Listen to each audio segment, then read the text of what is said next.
The story begins with a boy approaching a girl named Espen and telling her that he has something he wants to tell her. A boy stood in front of her, holding a bouquet of flowers. Despite his shyness, he asked Espen if she would marry him. Our heroine looked at him in bewilderment, thinking that she was expecting anyone but him. This was not supposed to happen in the future. In turn, the guy looked at her with puppy eyes and said that he really liked her. Espen at this point abruptly turned her head away, saying that she didn't want this. The guy approached her in confusion and asked her why. With tears in his eyes, he didn't need anyone but her. Well, this cute and sweet boy, who is standing in front of our heroine right now, will be the strongest man in the Empire in the future. People will call him the Devil's Sword Master, and he will also become the man she will hate more than anything else in the world. That was why Espen had such hatred towards him. And that was why she pushed him right now and rejected him again. Because of the strong push, the bouquet of flowers he was holding even fell out of the guy's hands. But the girl turned around and said, "I have to go," and began to move away. Our heroine herself understood that she should not have helped the boy, who would become her sworn enemy in the future. Shortly after Espen ran away, an explosion of incredible proportions occurred right behind her. She certainly wasn't going to stop, but she assumed she was already crazy. She needed to leave the city as soon as possible. Turning around to check if everything was okay, our heroine, to her horror, realized that everything was not as she would have liked, because there was this creepy guy behind her. Right after he appeared, another guy appeared, floating in the air. This is the second person our heroine should be wary of. The girl turned around, and the guy told her that he would help her, so she didn't have to worry. Coming even closer, he took her hands and said that in that case, she would have to choose him instead of that guy. Everything was so confusing and unclear that our heroine at that moment simply fell into a stupor. Now let's figure out what's going on. On the left, the boy who will be considered the strongest in the Empire. He will become the youngest leader of the Knightly Order. On the right, he is the future great magician. In turn, our heroine, Espen, is something of a time traveler who completely accidentally got mixed up with these two.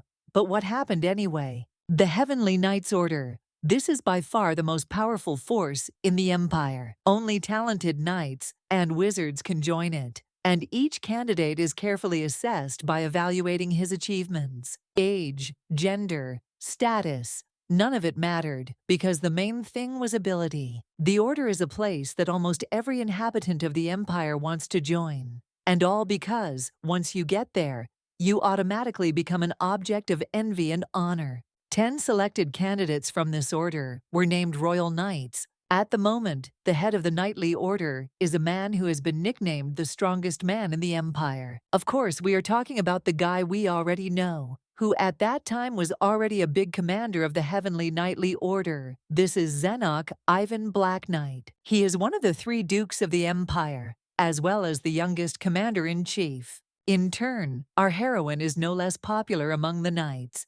She was the vice commander of the Heavenly Knightly Order. Espen Shua, our heroine, is an orphan by origin, with a huge scar on her face. She is not perceived as a person who is higher in position. Everyone around her hates her. Our heroine simply couldn't spread her wings while she was trapped in the commander's shadow. Even she called herself a loser and hated Zenok with all her heart. After a while, a conflict broke out in one of the offices. Espen, perplexed, hit the table and asked why this was happening. The leader of the first row at the ceremony is her role. The man scratched his head in surprise and said that, as he was told, everyone simply decided to change. Espen still said that they competed for the leading role at the ceremony, and she won a well-deserved victory. However, the man looked at her and asked if she really hoped for something with that face. Zenok would have been a better fit for the role, since at least he didn't have a scar. The man said that this scar could not even be hidden by magic. Espen shouted in bewilderment. I said that she could wear a mask. However, he did not even want to listen to her. He explained to her that their task was to preserve the dignity of the royal family. The decision had already been made, and there was no turning back, so Lady Shua was free. Clenching her fist tightly, the girl said that in that case, she would talk to him personally. The day certainly didn't want to be hated, but it seemed like everything around was calling for that. As soon as the girl left the office, she couldn't come to her senses for a long time. She kept muttering something to herself with a dissatisfied face. On her way, she met Divan Chera. He approached the vice commander, saying that he had heard that she had lost her place at the ceremony. But why? She had earned it. However, he then sighed and said that if Commander Zenok replaced her, it would be for the best. The girl guiltily lowered her gaze and did not even dare to say anything in response. As a child, our heroine lost everything in a fire. Her loved ones, her home, all her belongings. The criminal was never found. Soon after, she discovered that she had amazing sword skills. If she had been recognized at that moment, perhaps people would have treated her differently. Even though she had talent and was superior to many other knights, she was unable to achieve more because of this man. To Zenok, this is the most impenetrable wall for the royal knights. She hates him and wanted a chance to never meet him. However, that wasn't the only problem. Even in the competitions they took part in, he usually won. Looking at him, she couldn't understand why he was so perfect. That's what drove her to despair. Either way, she didn't want to live her life feeling inadequate. The story of how one could join a heavenly knightly order based on one's abilities slowly faded into the past. The aristocrats gained more power each time. Now it was only a matter of time before this place would finally rot. The girl understood that after all this, the neglect towards her would only increase, which meant it was time to leave. The saddest thing for Espen was that she had no family or home. Lately, she often wondered about the meaning of life. However, before she died, she wanted to defeat this monster at least once, or rather, before leaving here. She asked the commander to fight her, and this is her last request. Looking into his eyes, she understood that she was not particularly interested in winning or losing. For herself, she knew for sure she would finish with this man she hated. At that moment, a surprised Zenok came close to Espen and asked if she was serious. The girl did not understand whether it was necessary to talk to her like that, being so close. Anyway, she said she was serious, and after receiving a positive answer, the commander told her that he would be waiting for her at the training camp. Our heroine exhaled heavily and hurried away from the room. The guy watched her, and in bewilderment, only said that her head was a complete mess. After some time, the action takes us to the street, where at that moment it suddenly started to rain. While preparing for the duel, Zenok suggested to the girl that they postpone their duel since he didn't really want her to be upset by losing because of her victory. However, our heroine pointed to the time and said that he, as always, arrived on time. The girl sighed and told him that everything was fine. Looking confidently into his eyes, she told him that she was certainly not one of those people who didn't like the rain. Zenok said that it was very good. Soon after, he made a dash and rushed towards Espen at lightning speed. Our heroine assumed that he would attack so cunningly, so she managed to dodge his attack in time. She needed to focus on the commander's hand movements, and then she would be able to resist him. At that very moment, he began to swing again, but Espen caught him and made a dash towards him. Soon, the blade was at his neck, so she told him that he had fallen for her trick. However, it is unclear how a devastating blow passed through her body and pierced her skin. Of course, the girl reflexively jumped to the side because the pain was severe. Zenok looked at her as the raindrops washed his face, and he begged Espen to admit defeat. Our heroine was trying to even out her breathing right now, thinking that she needed to calm down. She was so close. Biting her lip, she began to rise again. Today was her last chance. The strategy was the same, so anything was possible. She would be able to defeat the commander. The most important thing in her case was to choose the best moment. Our heroine at that moment turned to him and said that he always came like clockwork. The girl even said that this was exactly what she liked about him. She respected him. And only now did she begin to understand that she had developed an inferiority complex because many people around her simply hated her. It probably wasn't his fault. But nothing has changed since then. She likes the idea that she won't pick up a sword again because this is her last battle. While watching Espen's attacks, the commander always noticed that the first attack was always a horizontal cut. He also always noticed that her gaze was literally endlessly focused on his hand. And besides, she continued to swing at him with all her might. At that very moment, a very bright light appeared behind Espen, which even began to blind Zenok.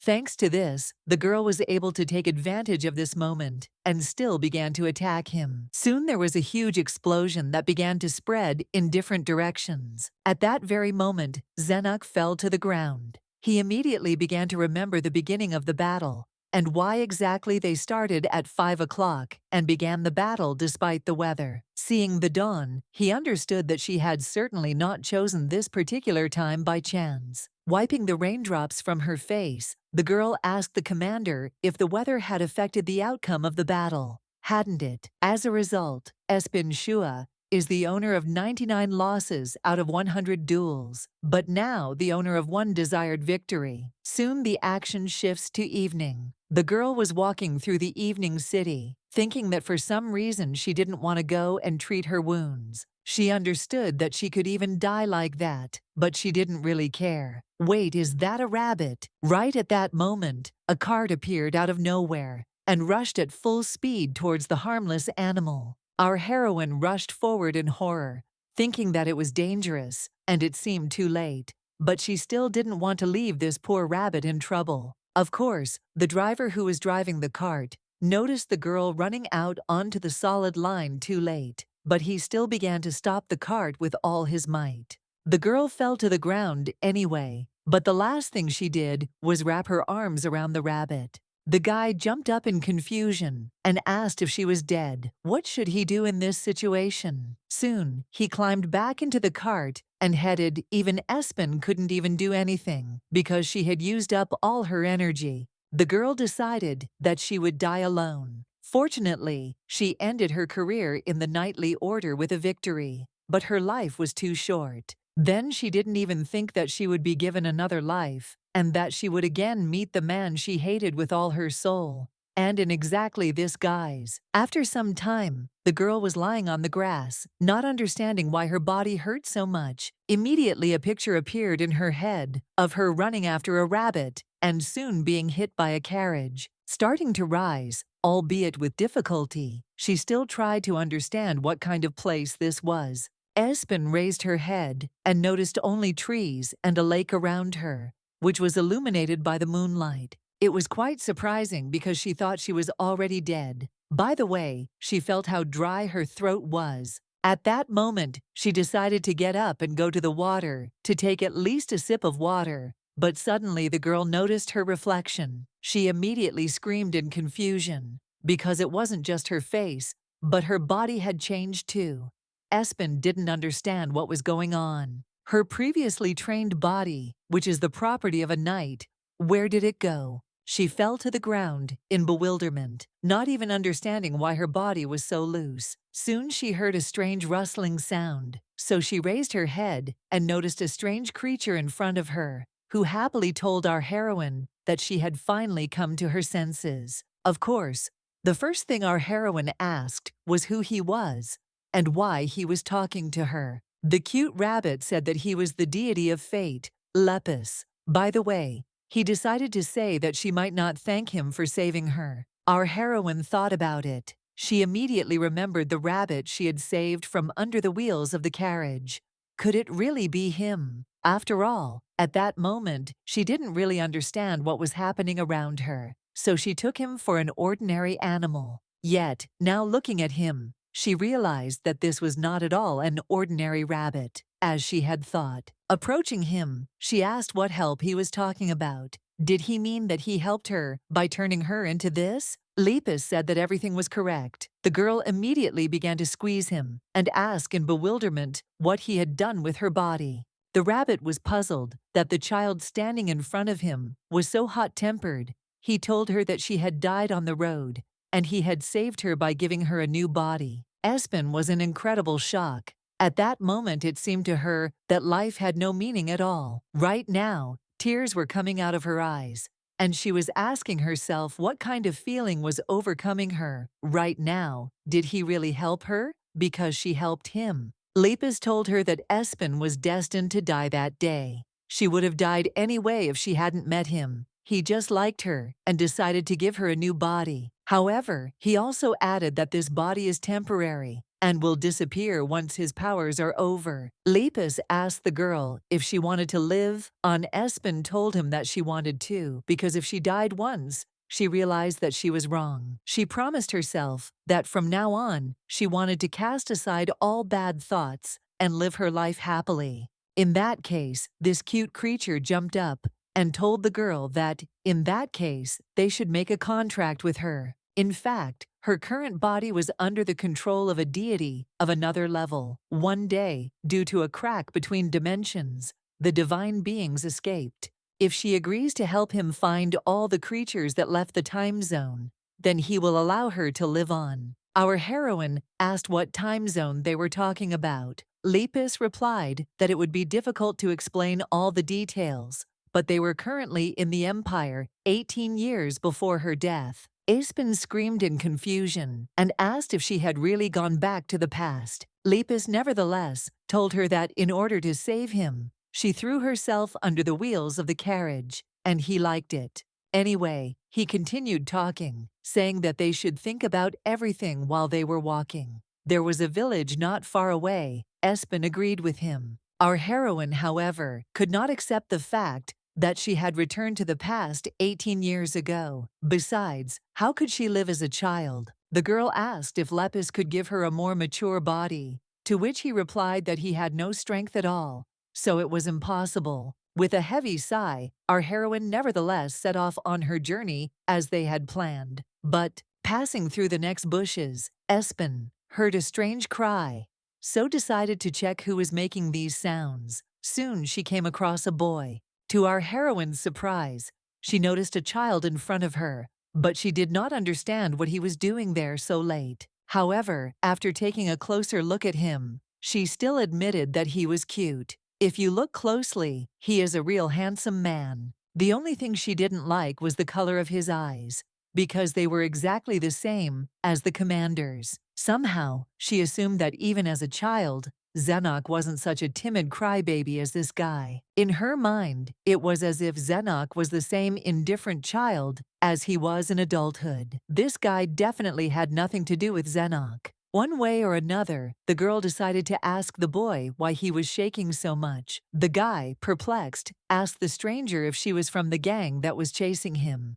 Having received a surprised question about who they were talking about, the guy realized that she was definitely not one of those guys. Soon he began to cry even more. Espen, terrified, begged him to stop, because she knew she had a weakness for children's crying. Starting to squeeze Lepus, she asked this half-rabbit to do at least something. However, he settled even more on Espen's head and told her that he was invisible to children. Realizing that he wouldn't help, Espen asked the boy why he was wandering around in an unknown place at such a time, being a child. After all, the forest is a dangerous place. The guy looked at the girl in bewilderment and told her that she was also a child. Our heroine asked the boy not to be cheeky, to which he apologized, and soon said that there was a child and his gang called Pantheon, and they were bothering him. The guy said that this Pantheon is good with a sword, and he is also their teacher's favorite student, so he is valued. One way or another, the whole company mocks him, and after all the mockery, they leave him in the forest. Espen assumed that he was training with him. The guy said that it was, but only from him because he doesn't even know how to handle a sword. Our heroine examined his wounds and crumpled clothes and assumed that those were the guys who had beaten him. The boy sobbed and said that was true. Espen immediately remembered how something similar happened in the knightly order. There were freaks who chose only objectively weak knights as opponents. Of course, they didn't get off easy, because our heroine couldn't allow such freaks to feel at ease. However, the fact that she sided with the weak was also the reason why many people hated her. One way or another, Whatever it was, our heroine decided to support the boy and tell him that he was not guilty of anything. Those guys clearly had problems with something. The boy then asked what he should do, to which our heroine smiled sweetly and told him that he should give them back. The guy looked away in bewilderment and said that it was simply impossible. One way or another, he was grateful to her for the advice. Espen told him that everything was fine, and then decided to ask the boy his name. As soon as the boy started saying his name, he heard the shouts of the guys calling him Snot and looking for him, asking where he was. Lepus immediately twitched his ear, telling our heroine that a fight was most likely brewing. Espen told him not to talk nonsense. She didn't understand how she could fight with such a worthless body. Also, her legs were shaking recently, and she almost fell. Lepus explained to her that this was all because she was not yet accustomed to this body. The girl did not understand what he was talking about. Just at that moment, that same gang of guys arrived, who were happy that they had finally found this weakling. Pantheon laughed, saying that he thought he had escaped, but since he was here, they would give him special treatment. Looking at the boy, he also said that their teacher had given them consent for this treatment. Our heroine was outraged by this abomination. Starting to reach for the branch, she assumed that they were novice knights, but said that 3 of them attacking one was too low. The guy, of course, turned his gaze from his target to the girl and, perplexed, asked her who she was. Espen told the boy that if he wanted to fight, he should do it one-on-one. She knows that they dream of becoming knights, but beating up a weak boy with 3 of them. Of course, their actions can only be called violence, and people must be held accountable for violence. She soon smiled sweetly, telling them that they were just a bunch of idiots who wouldn't be able to defeat the enemy if they fought alone. Pantheon was incredibly angry that some pathetic girl dared to scold him. Of course, without further ado, he made a dash and headed towards Espen, after which he swung his sword. Our heroine dodged without any difficulty and asked in surprise who taught the child such bad words. Shortly after Pantheon's attack, our heroine decided it was her turn to attack, so she waved her wand. A moment later, she hit the ground with it, and there was a fairly large explosion that threw the boy some distance away. After this attack, our heroine raised her head, and looking at her opponent, she told him that he was a pathetic boor. Pantheon was dejected and shocked that a little girl was attacking him, but he still instantly jumped up and told his assistants not to stand still and go on the attack. One of the guys ran up to the girl and swung his blade, but Espen dodged and immediately after defending, went on the attack, hitting the guy in the face.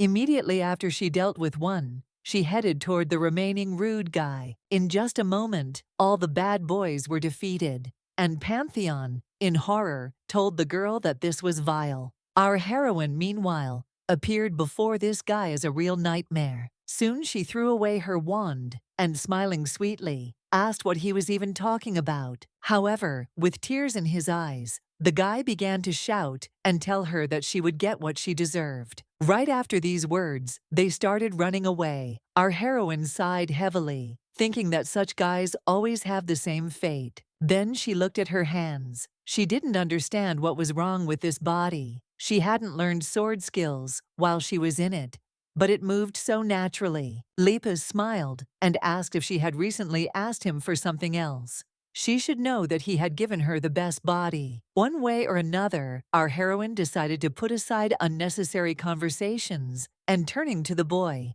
she asked if she was okay. He wasn't hurt, was he? The guy smiled and thanked her for saving him. She's so cool. Espen looked at him silently, while Lepus was very happy and danced on the girl's head. At that moment, the boy said that for the first time he saw Pantheon run away from someone in fear, and none of the boys had ever managed to beat him. She was really cool, in his opinion.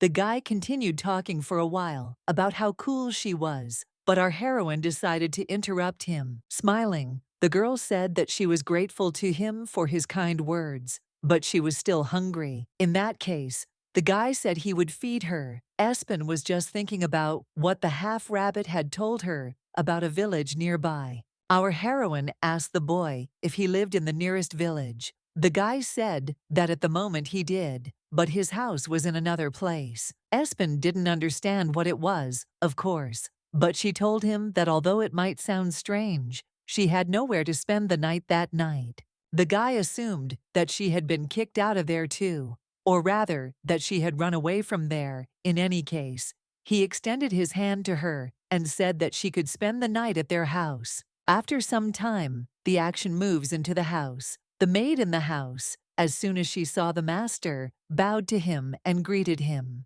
Our heroine looked around and decided that the boy's expensive clothes did not at all match such a small house, and besides, it was strange that the servants called him master. Looking at him, she was confused. This was definitely a strange child.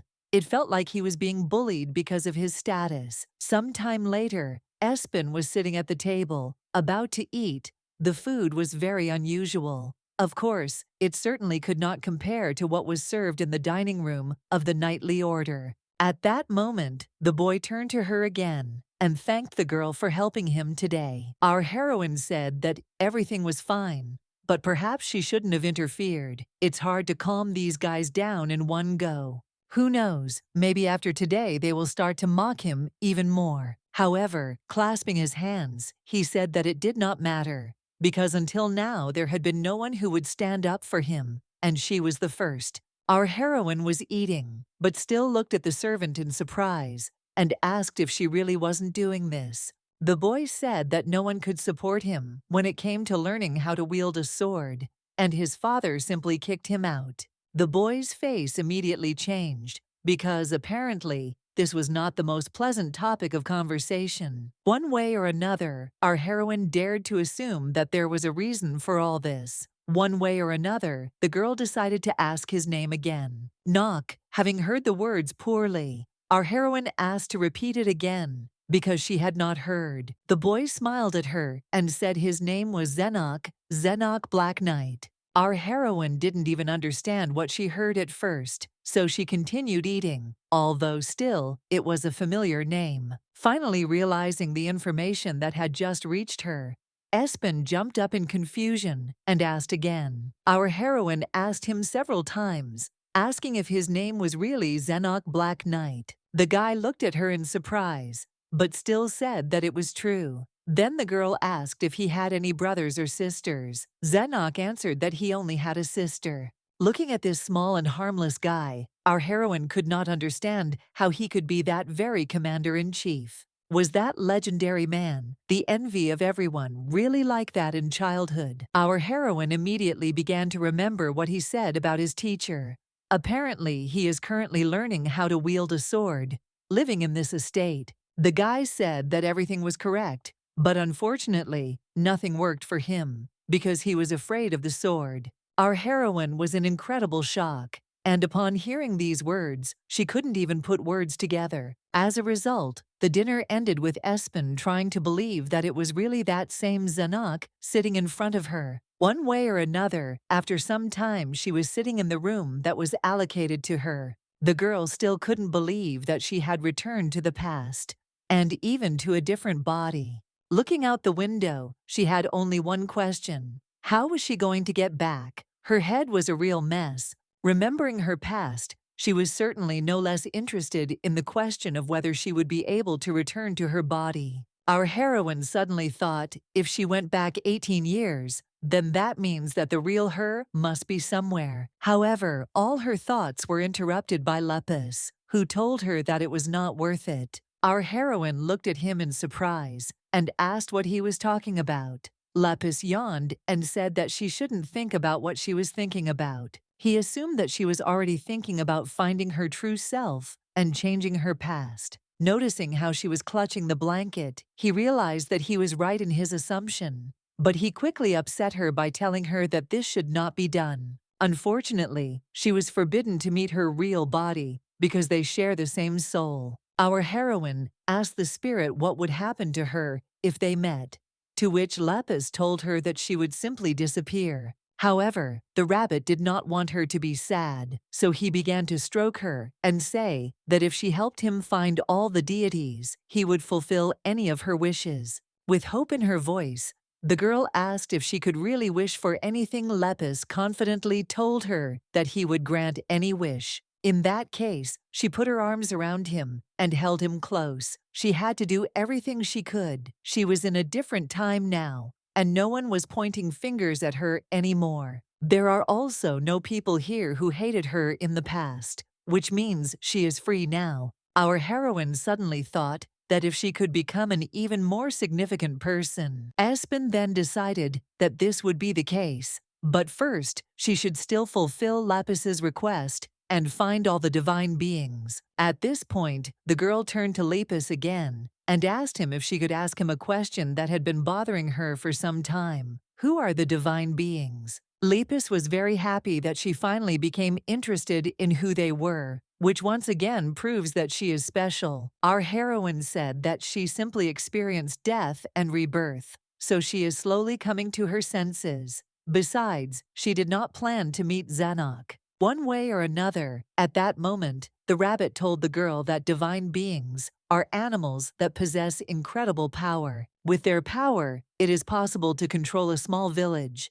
an entire country, or even a dimension. Particularly dangerous creatures are in a separate dimension, and it is he who guards them. Our heroine assumed that these creatures are gods. Lepus laughed and said that in general they could think, so their power was limited in this dimension, and they could not use it in large quantities. That's why he needs human help, and he needs to catch all the escaped animals before they do any harm. Espen, hearing this story, just nodded her head. She suddenly started cuddling the rabbit and reminded him that he told her that she shouldn't meet her real self. Our heroine was wondering what would happen if she met someone she knew in that life. Lapus told her that everything was fine, and he also reminded her that she looked completely different now. Our heroine said that she understood. Soon she fell asleep, and the action takes us to the next morning, when our heroes were standing on the street. While eating an apple, our heroine turned to Zenok, asking if there really was some kind of training center for knights here. The guy was a little embarrassed, but still told his guest that she was thinking correctly. Well, the estate where Zenok lives belongs to Countess Aset. She is the fiancée of Duke Black Knight. However, it turned out that Zenok's father was weak-willed, it was only for these two reasons that the boy was sent to this estate, temporarily abandoning him. Our heroine was very interested in how the commander-in-chief was able to retain the title of Duke in such a situation. Moreover, Zenok's personality is too different from what she remembers. The guy suddenly asked Espen if she wanted to go for a walk around the training center. Our heroine agreed. After all, if she had to catch divine animals, it certainly wouldn't hurt to look around. At that moment they started walking, but to Espen's surprise, she noticed too many stares directed at them.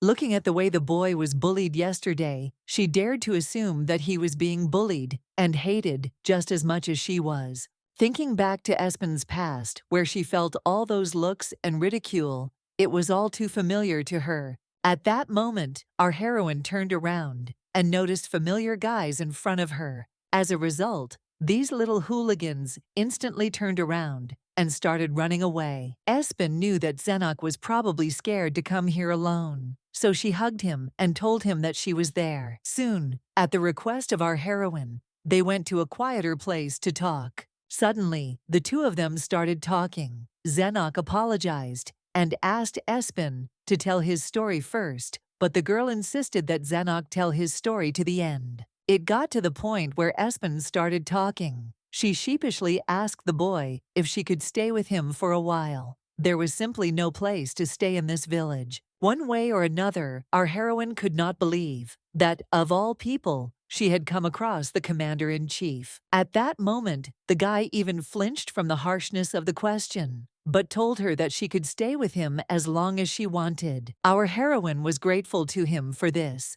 It was still good that he didn't ask where she came from and who she was. Espen suddenly smiled and introduced herself by name. After all, she had to introduce herself. Then our heroine said what she thought about those hooligans. If Zenok is left alone, he will most likely be bullied again. Most likely these guys will take revenge on him for the fact that she beat them. So since he allowed her to live with him, she will help him. The guy asked again in bewilderment, to which our heroine smiled and said that he could ask for anything. And again, for some unknown reason, tears appeared in Zenok's eyes. Our heroine, seeing them, of course, screamed in bewilderment and asked why he was crying. The guy sighed heavily and lowered his gaze and soon said that no one had ever helped him. And immediately, Espen remembered the words of the people from the knightly order. Our commander is cool, but he is too cold. Sometimes it seemed to them that he was not interested in anything at all, etc. Despite all this, she also remembered her times when she was practicing at the training camp. Literally every time, Commander-in-Chief Zenok would pass by and praise Espen for what she was doing so well. The commander also said that if she needed help, she could contact him. Even though hatred for the commander was growing in her at that moment, those words were etched into his memory for a long time. Then the entire knightly order was her enemy, with the exception of one single friend. At this moment, our heroine stroked Zenok on the head and asked him to stop crying. She instantly turned back, unsure if she had just patted the commander-in-chief on the head. And yet the feeling was too unclear. Deciding to change the topic, Espen said that, apparently, this is the training center. Should she also enroll here? Zenok asked again in surprise, and our heroine nodded and said that she also wanted to study the art of swordsmanship. Zenok blushed very deeply at this point. In any case, our heroine understood that the closer she was to him, the easier it would be for her to protect him. She was very curious about why Zenok in his youth was not good with a sword, because it was very strange. The future commander-in-chief of the knightly order could not handle a sword. Of course, the first thing that came to Espen's mind was that someone or something had influenced this. Our heroine suddenly asked him if he was coming here against his will. The guy started to turn his head. The boy explained that the truth was that his father told him to go to this center, and he was just staying here. Espen told him that she understood him, and soon asked if he wanted to go for a walk in the village. She still needed to collect those divine Pokemon. Zenok asked again, and our heroine told him that they didn't have to hang around here. If he wasn't in the center, there shouldn't be any problems. And once again, our heroine felt painfully familiar, feelings that followed her from the shadow of the past. Anyway, she said that there are no people dear to him in this place, so he must meet a person who will love and appreciate him. Of course, the girl didn't really want to get close to him, but despite the fact that he helped her, she wants to repay him. Remembering the picture from the past, our heroine even clutched her heart. Zenok asked in confusion what happened, to which the girl said that everything was fine. Just as they were about to get up from the bench, Lepus jumped up in bewilderment and began calling the man. The rabbit screamed in terror without stopping and said that they had an emergency. Our heroine, perplexed, asked him what had happened, to which Lepus replied that he had felt something. The girl asked if he was really talking about. Lepus interrupted her and said that it was true. He had sensed a divine being. Soon he began jumping to one side, saying that they should follow that way. Of course, our heroine immediately turned to Zenok, pointing in one direction and asking what was in that direction. The boy said in surprise that there was a village in that direction, which meant that the first animal was in the village. The girl immediately stood up from her seat, saying that she was heading there. Would he go with her? Zenok lowered his head and told our heroine that he had to meet with the teacher today. Espen assumed he wanted her to go to training with him. However, the guy said that the teacher does not meet with strangers. He is very famous and people even come to him from far away. However, he said that he would ask the teacher if he could stay away from the center for a while. Soon the guy raised his eyes and told our heroine that he would like to be next to her. Our heroine was undoubtedly very surprised by these words, so she hesitated a little. Meanwhile, the guy looked at her with puppy eyes and asked if it was really impossible. Espen was shocked by this manipulation and wondered if this was really her future commander. However, at this point the guy started to cry again, saying that he shouldn't have said that, so he asks for forgiveness. With every word Zenok said, our heroine was more and more shocked, and all the information did not fit in her head. He suddenly asked if he was a burden to her. Espen asked him not to talk nonsense, and patted his head and said that everything was fine. Without noticing it, she patted his head again. In any case, the girl said that she was just thinking about other things, so he shouldn't pay attention to it. Anyway, the girl headed towards the village, saying that she would take a walk and they would see each other at dinner. Zenok said goodbye to our heroine. At this time, Pantheon and his gang, sitting in the bushes, finally waited for that very right moment. In turn, the action takes us to a time when Espen finally came to the village. The girl asked where they needed to go. After thinking for a moment, he turned around and pointed in one direction, saying that they should go there. However, the strange thing was that there was nothing there.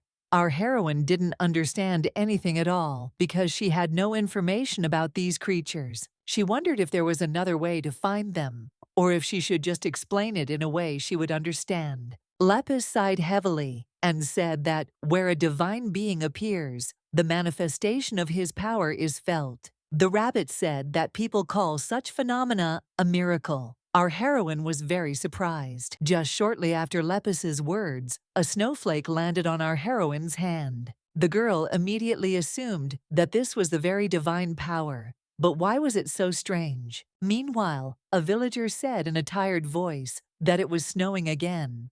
Apparently, he was not at all surprised. Our heroine decided to approach him, so turning to him, she asked in surprise if snow was really a common occurrence here. The man smiled and assumed that the girl was not from around here. Espen smiled and said that she was. A villager said that this phenomenon was surprising, but recently this has been happening quite often in the village. Literally out of the blue, it starts snowing in the middle of the day, but no one knows why. Even the capital's magicians came here to see it, but they didn't notice anything strange. He admitted that it was unusual, but still the snow did not pose any danger. So they, the villagers, simply enjoyed this phenomenon. At this point, the man suggested our heroine to try something interesting. He suggested she taste one of the snowflakes. Having decided to obey, our heroine ate the snowflake, but soon said that it was completely tasteless. The man said that everything was correct.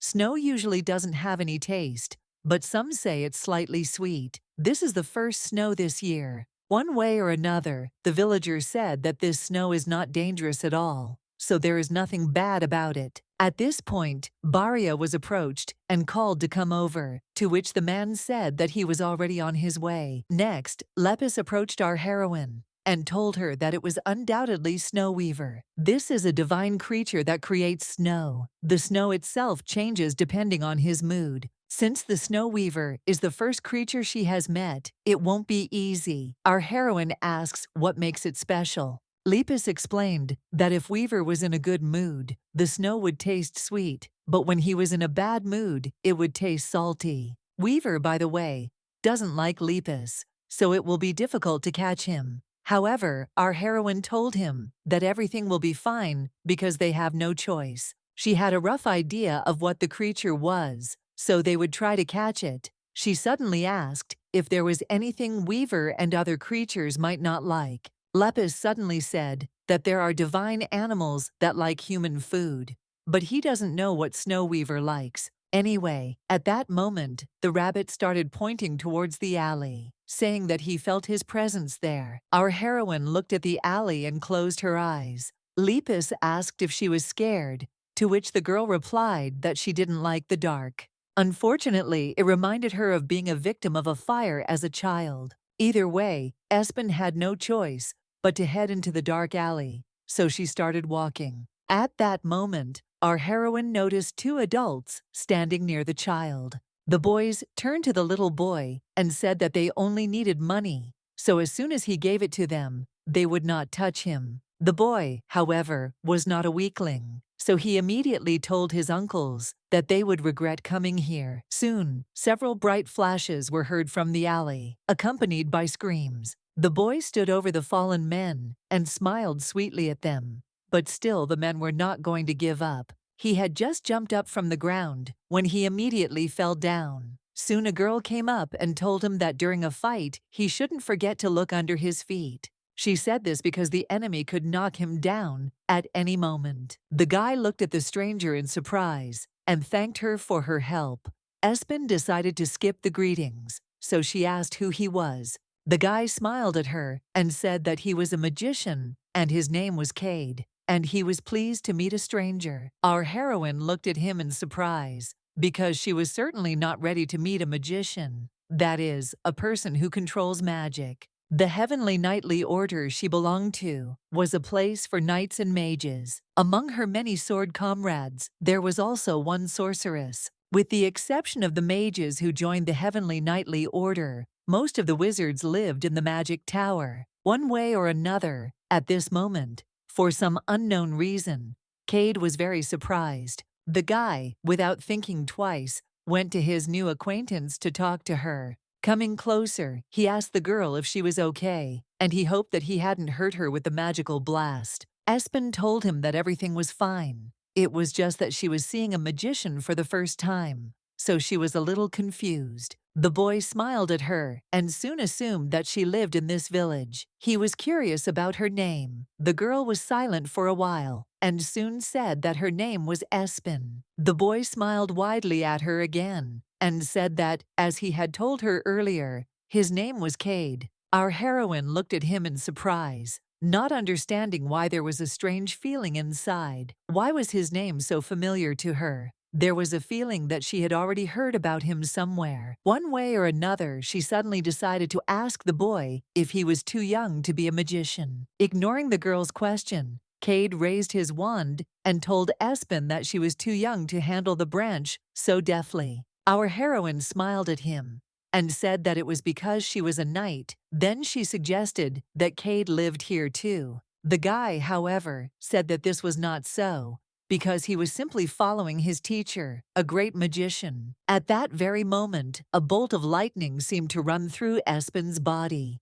To her horror, our heroine discovered that she had remembered that name after all. Cade is the same great hermit magician who existed in her past. When she became vice commander, the emperor was struck down by an unknown disease. The only thing that could heal the ruler was the magic of the great wizard. Just at that moment, the great magician Cade appeared in the empire, healed the emperor, and immediately disappeared. Of course, His Highness ordered the knights to find the great magician, but he, in turn, seemed to have disappeared into thin air. Espen remembered how hard they had been searching for the mage, so she couldn't understand how she had forgotten it. In any case, our heroine realized that in the future, this guy would become a great magician, so an awkward thought immediately popped into her head that she should become friends with him. While Cade was busy getting rid of the trash, our heroine decided to ask him why they came to this village. The boy said that they came here because they heard that some miraculous phenomenon was happening here. He and the teacher were collecting some special treasures. Our heroine asked in surprise if they were really looking for treasure, but then she was interested in what kind of treasure they were talking about. For example, Cade named a harp that creates waves, a stone that makes food very tasty if you just put it in your food, and a time turner. The guy said that this thing is very valuable for their search, because with its help, they can go to the future. Espen screamed in confusion in her head, and Cade at that moment summed up again that they arrived here because it started snowing in this village. Just at that very moment, Lapis screamed at the top of his lungs and told our heroine that they had another emergency. At that moment, the snow weaver appeared, so our heroine jumped up and fenced off Cade. Our heroine thought that something great and terrifying would stand before her, but a child. Lapis asked the girl not to be afraid, because he was the one they needed. Espen asked in bewilderment if this little one was really a divine creature. Our heroine did not understand why Lepus looks like an animal, and in turn, Weaver looks like a human. It was as if they were different species. One way or another, Lepus didn't have time to say anything, because there was no time for talking, because Weaver started running away. Our heroine, of course, ran after him. But at that moment Cade turned to the girl in bewilderment. Espen apologized guiltily and said that it was time for her to run. She also asked him how much longer he would stay in the village. Cade said that he thought they would be here for a while. In that case, Espen grabbed his hand and said that they would see each other again. She still really wanted to ask Cade about the treasure, but right now the most important thing was to catch the Snow Weaver. In turn, Cade thought in surprise, assuming that Espen knew that kid. In any case, he couldn't understand why the girl was running around with some strange animal on her head. Should he follow her? Meanwhile, our heroine finally stopped after a long run. Unfortunately, they missed him. Deciding to push the bad thoughts aside, she told herself that Weaver was somewhere in the village anyway, so she just needed to find and catch him. At this time, as it was not difficult to guess, Weaver was hiding and watching the pursuer. There was rage in his eyes. Meanwhile, the action takes us to the training center, where, as always, Pantheon and his assistants were bullying Zenok. Looking at the guy, the hooligans asked him in surprise if he would at least try to take a sword and try to parry the blow. Pantheon soon said that he couldn't do that because that idiot wasn't around. So today he was going to break his legs. Zenok was incredibly scared, and what he wanted most right now was to go home and not have to feel all of this. He wanted a different outcome for himself. He immediately remembered the past, in which they looked at him and asked how such a thing could have happened. What was the point of having such a powerful force? Yet these memories were like fuel for him, driving him to change. So at that very moment, the boy grabbed the sword. Pantheon laughed at him and asked what he was going to do with the sword now. Instantly, he brought the blade to Zenok's neck and told him to at least try to hit him. With great difficulty, Zenok was able to get back on his feet, even though they were weak. In turn, Pantheon and his gang began to just burst into loud laughter, insulting Zenok. Once again, the guy returned to the past. Once again, the hooligans threw the boy onto his back and started kicking him, despite the fact that he was screaming. The action moves to the guy's past, which was quite dark.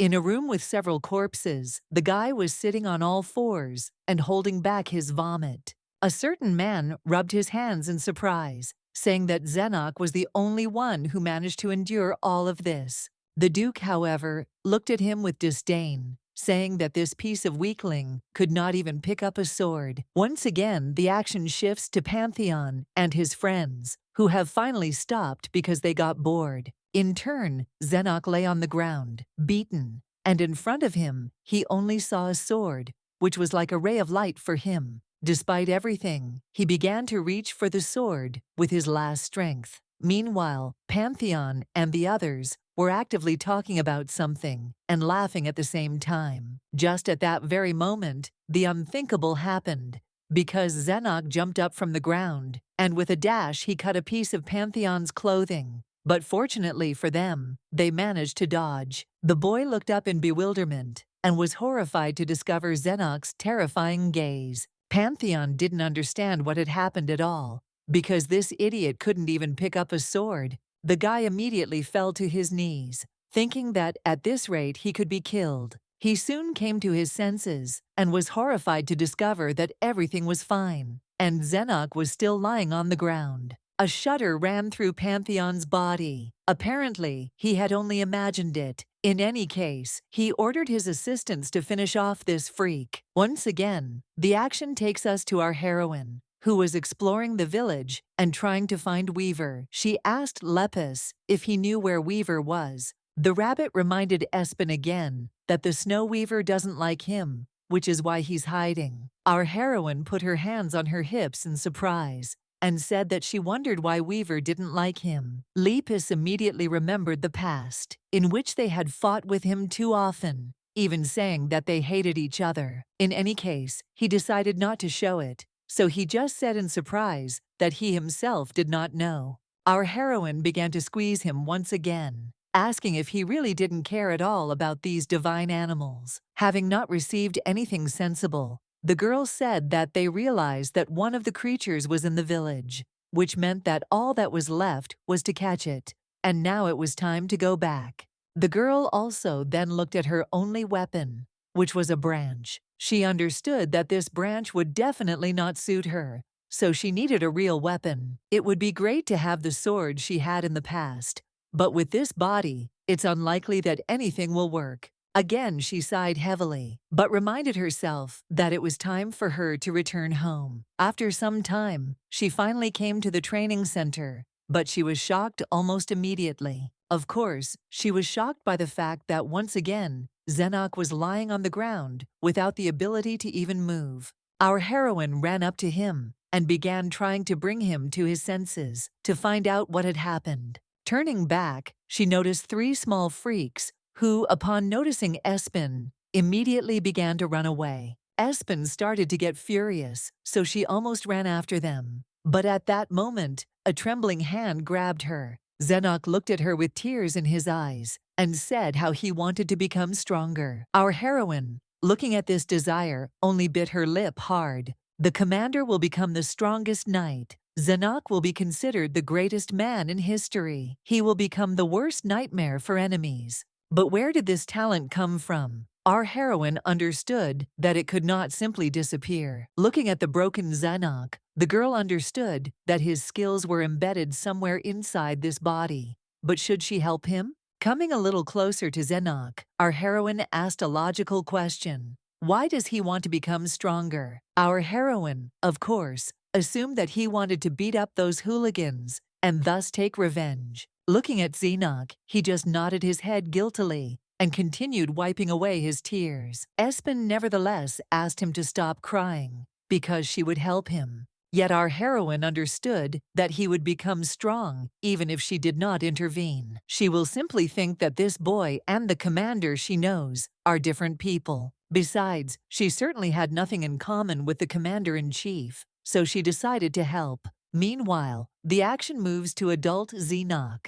The guy hit the table and ordered to find Lady Espen and bring her here. He ordered all the knights to search, simply because he did not give her permission. The guy also added that Lady Espen has no place to go, so they have to find her. And again, the action takes us to Espen. Our heroine turned to Zenok and told him that she would help him, because he did the same for her. She had no food, no home, and he took her in, so she will help him become stronger, which means that from tomorrow, he does not have to go to the training center. Our heroine explained these words by saying that from that moment on, he would be studying with her. She promised to help him, but he would have to look for something with her.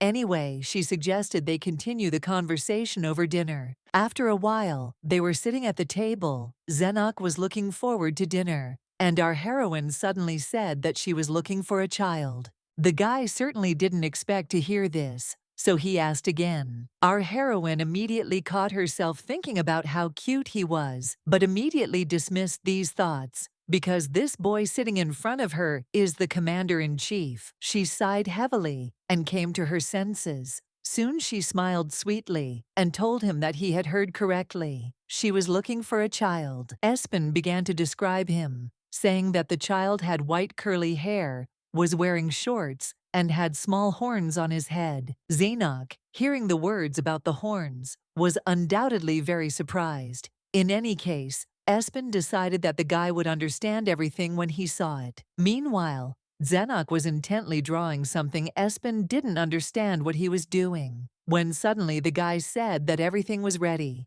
he immediately held out his drawing to Espen, asking if the child looked like him. Our heroine took the drawing in her hands and was very touched by how funny and cute this drawing was at the same time. Espen, however, immediately said that she thought Zenok should not be drawn anymore. After a pause, the guy even got upset. However, our heroine immediately continued to say that he should stop drawing, simply because he would become the best knight in the empire. Then, our heroine decided to ask why he lived in this small house, all alone. Why not move to his father's property, which he left to him? The guy looked away and said that it was too cold and unbearably gloomy in that place. Our heroine told him that he can tell her anything he wants, without even being embarrassed.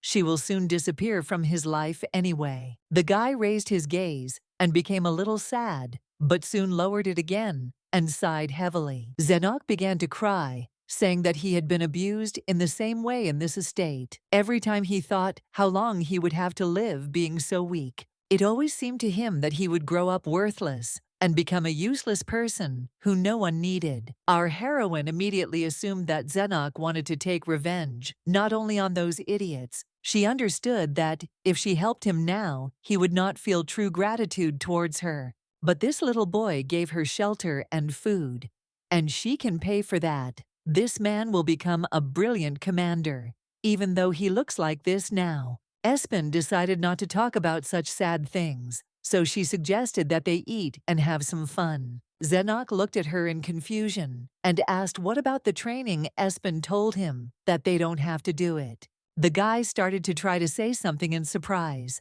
but our heroine interrupted him, saying that he would not become strong in just one day. That's why the same applies to rest. Nothing will change if he rests even for a day. The action, meanwhile, takes us to a dark alley where the snowy weaver was very angry. He began to replay in his mind the moment he saw Lepus sitting on a man's head. The guy simply did not understand why he was with a person at that time. What was the reason? One way or another, he decided that he would not leave it that easily. The action takes us back to our heroine, who at that moment was just waking up early in the morning. Before she could even fully wake up, the girl heard a loud crack, so she turned around at the loud sounds. Coming out into the corridor, our heroine noticed a maid lying on the ground, who was looking guiltily at Espen.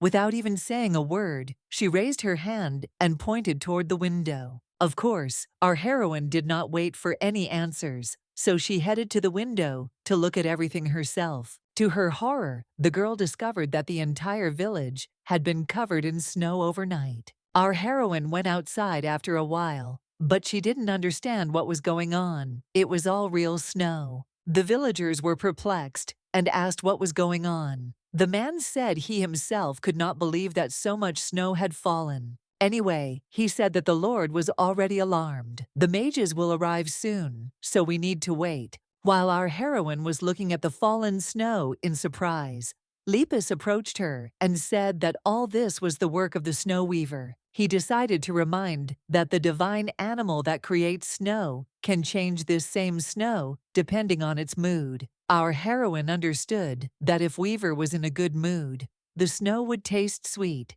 and if he was in a bad mood, it would taste salty. The girl decided to try the snowflakes, but she immediately turned red. Her tongue seemed to be completely burned. It was incredibly spicy and bitter at the same time, and there was a sour aftertaste. Lepus jumped on Espen, assuming it was a bit spicy. Weaver isn't one to get angry often, but the sour taste means he's very sad. Our heroine was surprised by what she heard. Why is Weaver sad? It was strange, because Weaver was very capricious. Right now, he was probably pouring slop on Lepus. But why was he doing that? Espen didn't think about the reasons for his actions. In any case, the girl decided that it was time to act. So turning to Zenok, she told him that it was time to move out.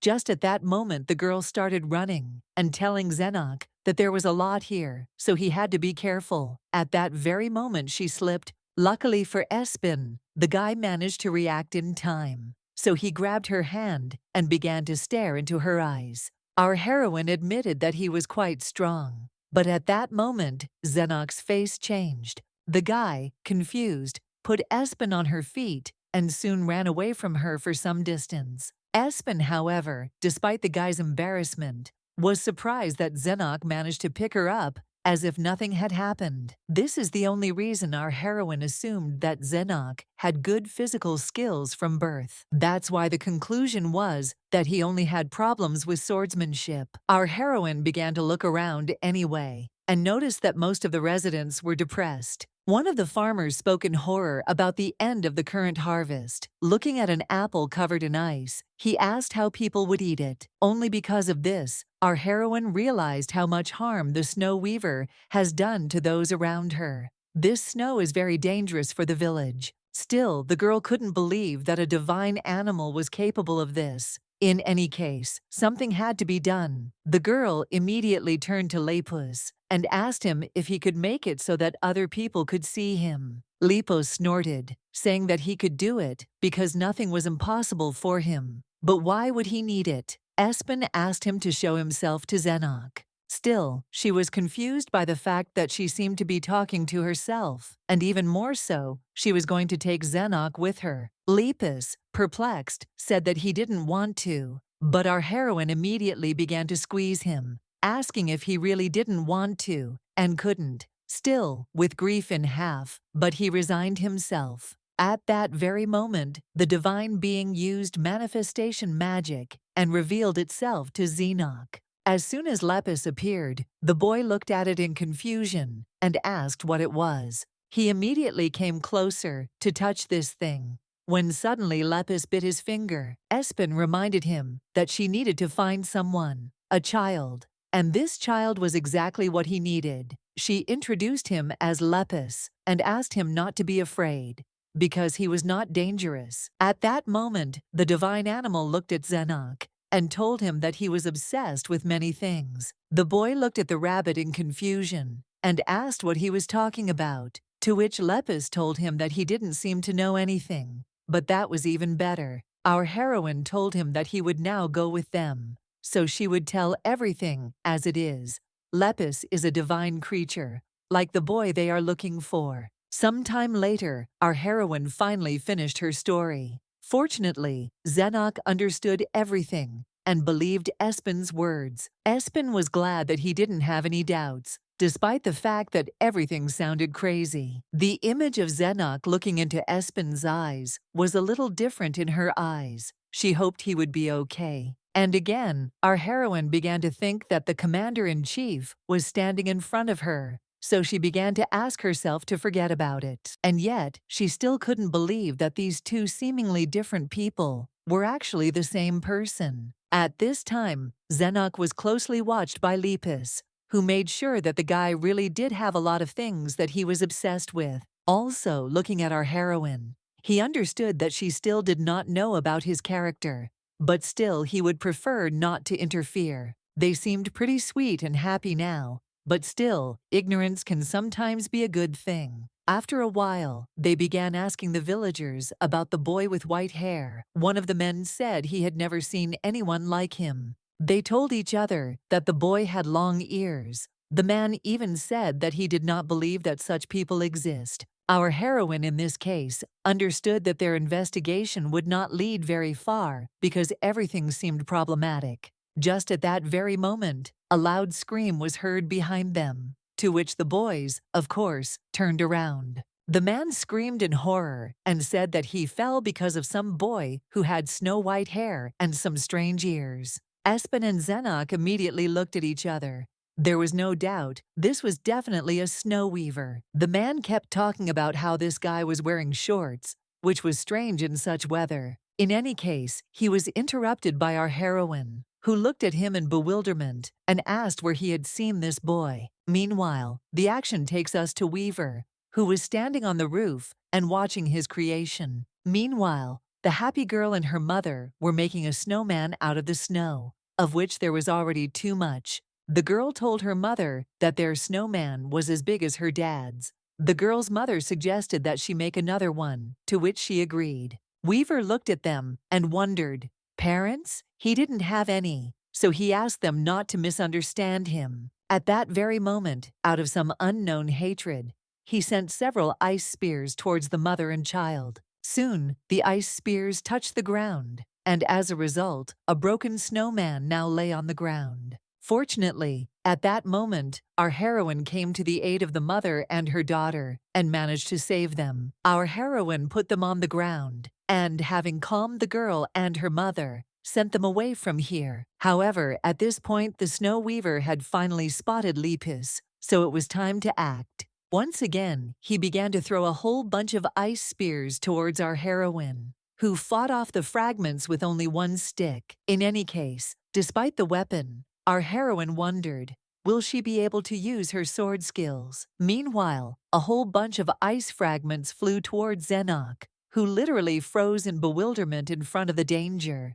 Luckily, Espen came to his aid, waving her stick and reflecting all the shards. The block came out very well, but unfortunately for our heroine's wand, it was the last straw. Because the wand broke into two parts, our heroine immediately wondered what to do, when suddenly at that moment, Zenok shouted and pointed to the blacksmith's table, on which there were various weapons. Noticing a good sword, our heroine instantly made a dash to take it. But at that very moment, Weaver's attack began again behind her. However, she easily reflected all this, and Lepus happily began to talk about how, as expected, he made the right decision in choosing this person. Both Snow Weaver and Zenok were confused by the girl's skills, so they didn't understand who she was and why she was so strong. In any case, the divine creature was about to attack our heroine once again. But at that moment, Zenok blocked her. At that very moment, our heroine screamed and asked Zenok to grab the barrel and throw it. The guy, without really thinking about it, grabbed the barrel and threw it straight at Weaver. As a result, he received a pretty good blow to the head, which even left him in a stupor. However, following Zenok's attack, our heroine also went on the attack, intending to deliver a crushing blow in a jump.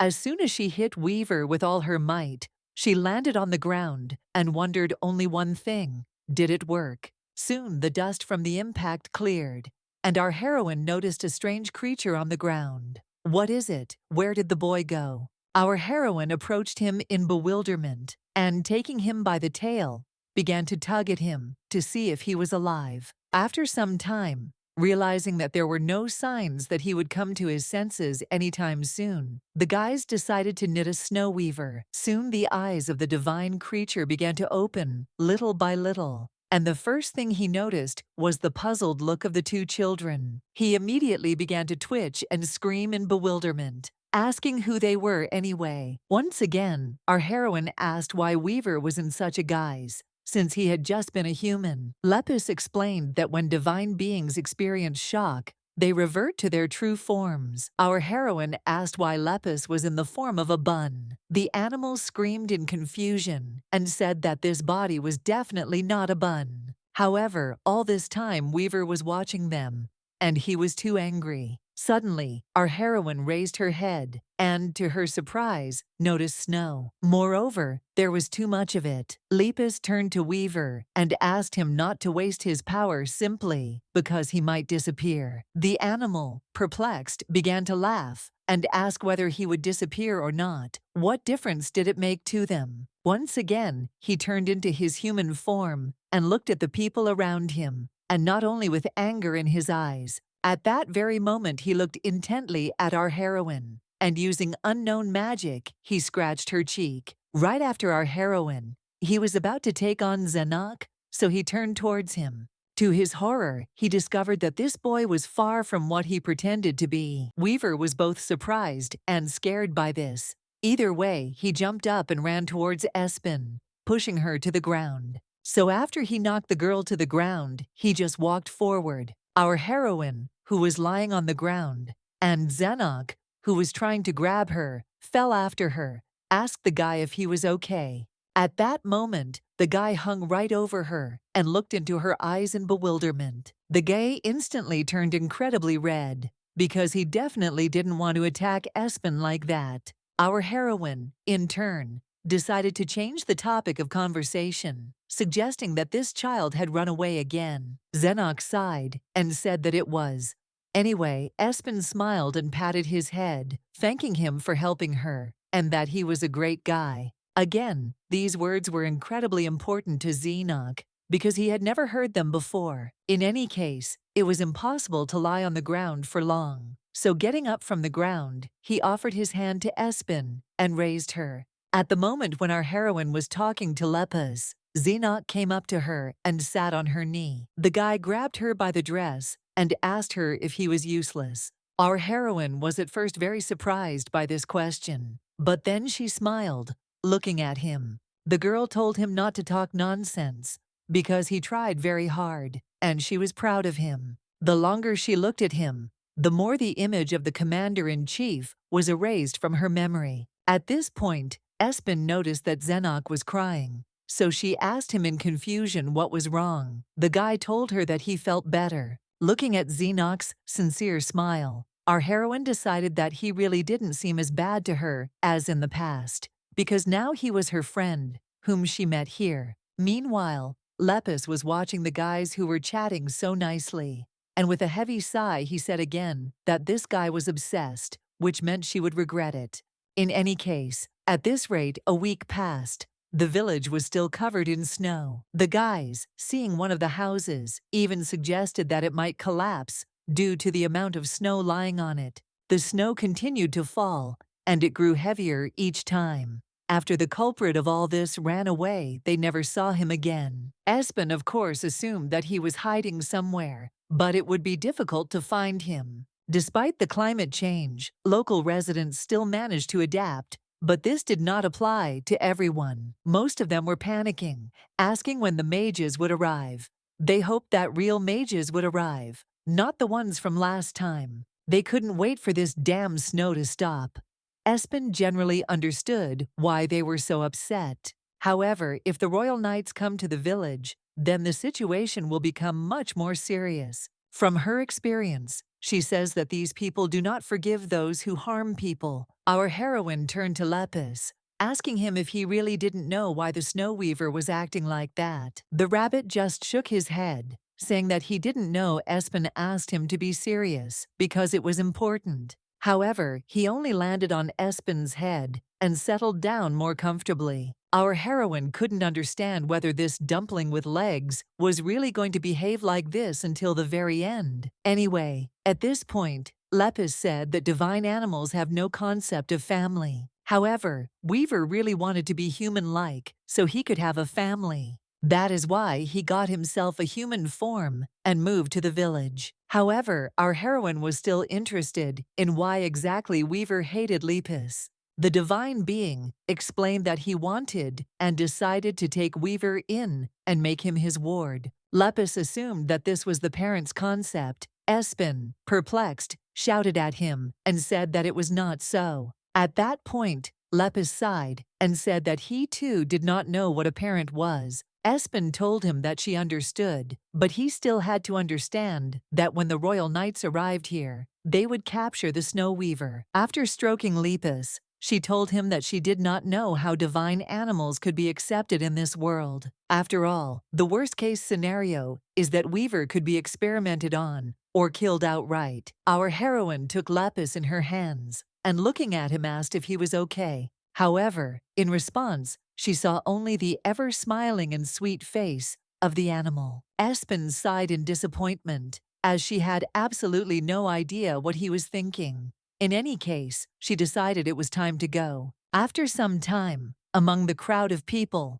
our heroine noticed Zenok, who was sitting on the fountain. Our heroine asked how long he waited for her, because she was gone for a long time. The guy smiled and said that everything was fine. They decided to split up and find the divine animal to save time. Unfortunately, neither he nor Espen were able to find it. Zenok apologized to Espen. In disappointment, our heroine told him that everything was fine, because she had also been looking for him for a whole week and hadn't found even a trace. The girl continued to smile and look at him, telling him that he had tried hard. Soon she turned her gaze to Zenok's sword, which was usually in the holster. He himself admitted to her that it was difficult for him to hold the sword in his hands. Nevertheless, our heroine turned to him and said that very soon he would be able to adapt to it. By the way, our heroine said that it was high time to start the long-awaited training. Zenok was only happy about it. Espen looked at him and thought how cute he was. And again, she began to bring herself to her senses by reminding herself that this was the commander-in-chief. She should look at him differently. But still, this boy standing in front of her is just Zenok. Soon they decided to approach the woman, and to their luck, she said that she saw some child in one of the alleys. Without thinking twice, our heroes began to run with all their might towards the alley indicated by the woman. Literally a moment later, they finally found this guy they had been looking for so long. Without thinking twice, our heroine made a dash and ran to suddenly attack Weaver. But unfortunately for Espen, he managed to react. Shortly after her attack, our heroine screamed in confusion as a surprised Cade stood right in front of her. However, our heroine noticed him too late, so the sword swing is inevitable. Now they will collide. Anyway, at that moment, the guy waved his cane and apologized to Espen. A moment later, our heroine soared into the air, which certainly surprised her. Soon, the guy smiled and looked at the girl and asked if he remembered correctly that her name was Espen. Our heroine, still in the same bewilderment, sank to the ground and, not understanding what was happening, nodded her head. After some time, she came to her senses, so she asked for forgiveness in horror. She confused him with another person. Cade laughed and said that everything was fine, so she didn't have to apologize so much. And yet, Espen continued to stand her ground and ask for forgiveness because she didn't think she would meet him. Cade suddenly decided to ask what actually happened. Why was she suddenly attacking people? Our heroine laughed and said that they were actually looking for someone. She explained that they were looking for a boy about his age, which is why she got them confused. Cade smiled and said that it was dark in the alleys, so it was quite possible. After that, he decided to ask who was standing next to her. Our heroine happily said that this is her friend, and his name is Zenok. He is helping her. Cade greeted Zenok, who in turn stood behind Espen in surprise. The girl laughed and asked to understand him. She explained that he was a bit shy. However, Cade saw something that she did not see, so he was very surprised by her words. Deciding not to attach any importance to it, he said that he did not know why they were looking for that man, but he still decided to offer them help. Espen decided that it would be good to get help from the great mage in the future. However, she suddenly simply thanked him for offering to help. Unfortunately, she understood that he might have too many questions that she would not give him answers to. That's why she said she didn't want to seem impudent, but she asked to keep everything a secret, and if it became difficult, then he might not help. The guy, of course, was surprised by this, but still said that he would fulfill her request and would be like a fish. It immediately seemed to him that something interesting was happening. Espen sighed and asked if he had heard of divine animals. The boy said that he knew that these were beings who came from other dimensions. He heard from the teacher that the world is divided into different dimensions, and they are intricately intertwined with each other. Also, sometimes creatures appear from intersections, and it also happens that people move in time. Our heroine immediately decided that she couldn't let it show, so she said in bewilderment that she now understood what it was. Cade added that even many magicians don't know the concept of divine animals, so it's surprising that she knows something about them. Our heroine smiled and said that at that moment she was interrupted by a scream coming from the square. They turned around in confusion. Some voices were shouting and saying that they had found the suspect. Espen assumed that this was what they needed, so she suggested that the boys follow the screams. After a while, they came to the corner and started to look out from behind it. They immediately noticed some kind of commotion. Looking around, they noticed the knights, but where the hell were they going? Espen wondered, did they find out that the snowfall was caused by a snow weaver? Apparently, because he attacked people, a report was filed, which means that trouble is coming. Our heroine turned to the boys and suggested that they follow the knights. Maybe what they were looking for would be there. At this point, Zenok, perplexed, told Espen that the knights had split up in different directions. What should they do? In that case, the girl said that most likely they would also have to split up. Cade said that in that case, he would go alone. If the one they were looking for was not with him, he could immediately rush to them. He also said that he would cast a tracking spell on them, and if Weaver was in his possession, he would send a signal. By the way, he decided to ask who they were looking for. Espen was not a talkative person, so she said only one sentence: "They are looking for a child with horns." Cade said he understood. If he happens to have it, he will launch firecrackers into the sky using magic. The action takes us to the knights, who were confused about how they had missed it. The second knight asked if they had checked everything, At this point, our heroine asked Zenok if he was okay. The guy, perplexed, said that everything was fine. But the knights seemed to have missed the snow weaver. In that case, the guy still decided to ask in surprise what they should do now. Espen assumed that apparently the knights were indeed looking for the same thing they were looking for, which meant that the snow weaver was not far away. It would be nice if Lepus tried to sense Weaver's presence, but this little lamb avoids him. Suddenly, our heroine raised her head and noticed Weaver. It was a great stroke of luck. The guy, meanwhile, was looking around the corner, thinking about these annoying people. He used a lot of strength to get rid of his own traces. However, at that very moment he heard a rustling sound behind him, and immediately turned around in horror. Our heroine stood in front of him, grinning very hard as she looked at him, and so he was found.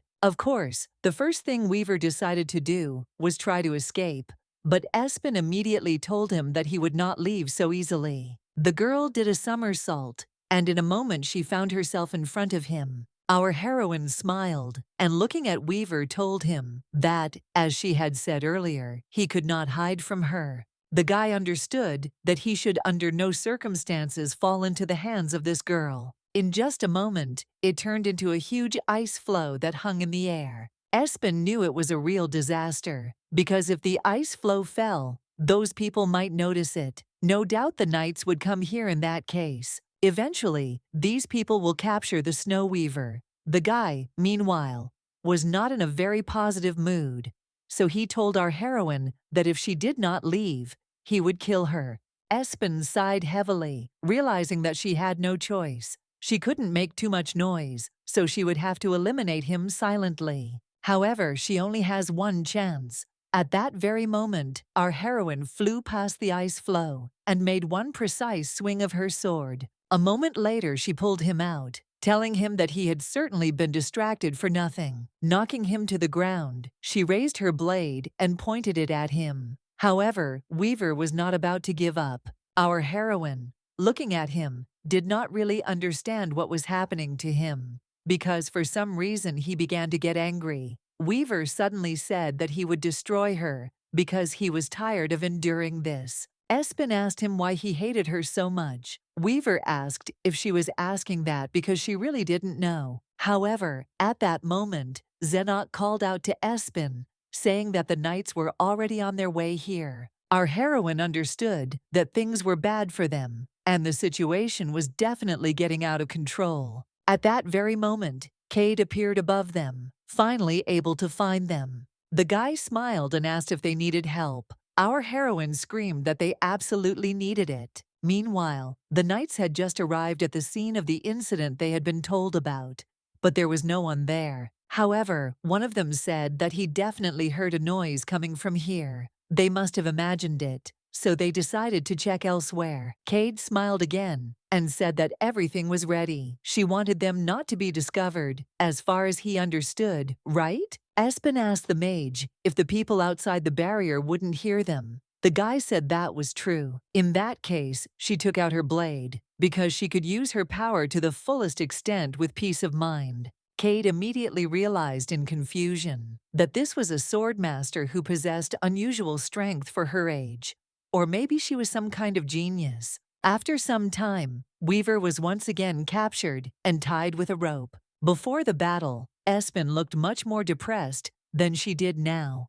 It had been so long since she last stretched her body like this. In any case, she immediately approached Zenok and asked if he was hurt. The guy said that everything was fine. Cade thought about it. If he thought about it, Espen had simply managed to catch this overly active divine beast. Some time ago, Zenok approached Cade, pointing to the canopy and asking if breaking the canopy would pacify the lamb. Cade suggested that it might work. In that case, the guy turned to the magician and asked him to help, because it seemed that only he would be able to get there. After a moment, Zenok finally pulled out his sword and made a quick swing. At this rate, the lamb was finally caught, which made him incredibly angry. Only thanks to this, our heroine soon hung over him, smiling slyly and saying that it was all over. After some time, Zenok looked at his hands in bewilderment. Realizing that he had managed to strike with the sword, even though its capabilities were hidden. Until now, it seemed to him that people who wielded a sword were cruel and callous. However, thanks to Espen, he realized that swordsmanship could be truly beautiful. Looking at her, he thought that he wanted to become like her. Our heroine approached him again, asking if he was okay. Did he feel any pain? The guy turned around and, in bewilderment, began to talk about how he had struck with the sword, and only thanks to her, he was not afraid at all. She is the best. Hearing these words, our heroine was perplexed, because on the one hand, it was pleasant, but on the other, she went back in time again, remembering how the commander-in-chief told her that she was the best, and that she could be proud of herself because she was his only deputy. Espen still couldn't understand why the memories she had forgotten kept popping up in her head again. At this point, Cade turned to the boys and suggested that they leave first before talking. Yet he understood, as did the others, that this place would be filled with knights. The very next day, Weaver was still screaming, saying that he had nothing to talk about with people. The cute-looking lamb even started screaming and telling them all to die, so our heroine covered Zenok's ears. After that, Espen asked the guy if he had prepared everything. Zenok looked at her and nodded his head. Soon he took out a large feather, and approaching Weaver, he began to tickle him vigorously. The animal began to burst into laughter and tell the man to get lost. In turn, our heroine looked too menacing in appearance. She told Zenok to make sure that Weaver would not even think about escaping. After that, she wondered what she should do. She was asked to gather the divine animals, but not to hold some horned boy hostage. If this lamb escaped again, she would have more trouble, and Lepus still hadn't said what to do with it. The girl picked him up and said that she felt like she wouldn't be able to catch Weaver if he escaped again, so he should do something about him. The situation is much more dangerous because the townspeople asked the king's knights for help. She asked him if he wanted to collect all the divine animals. Lepus nodded.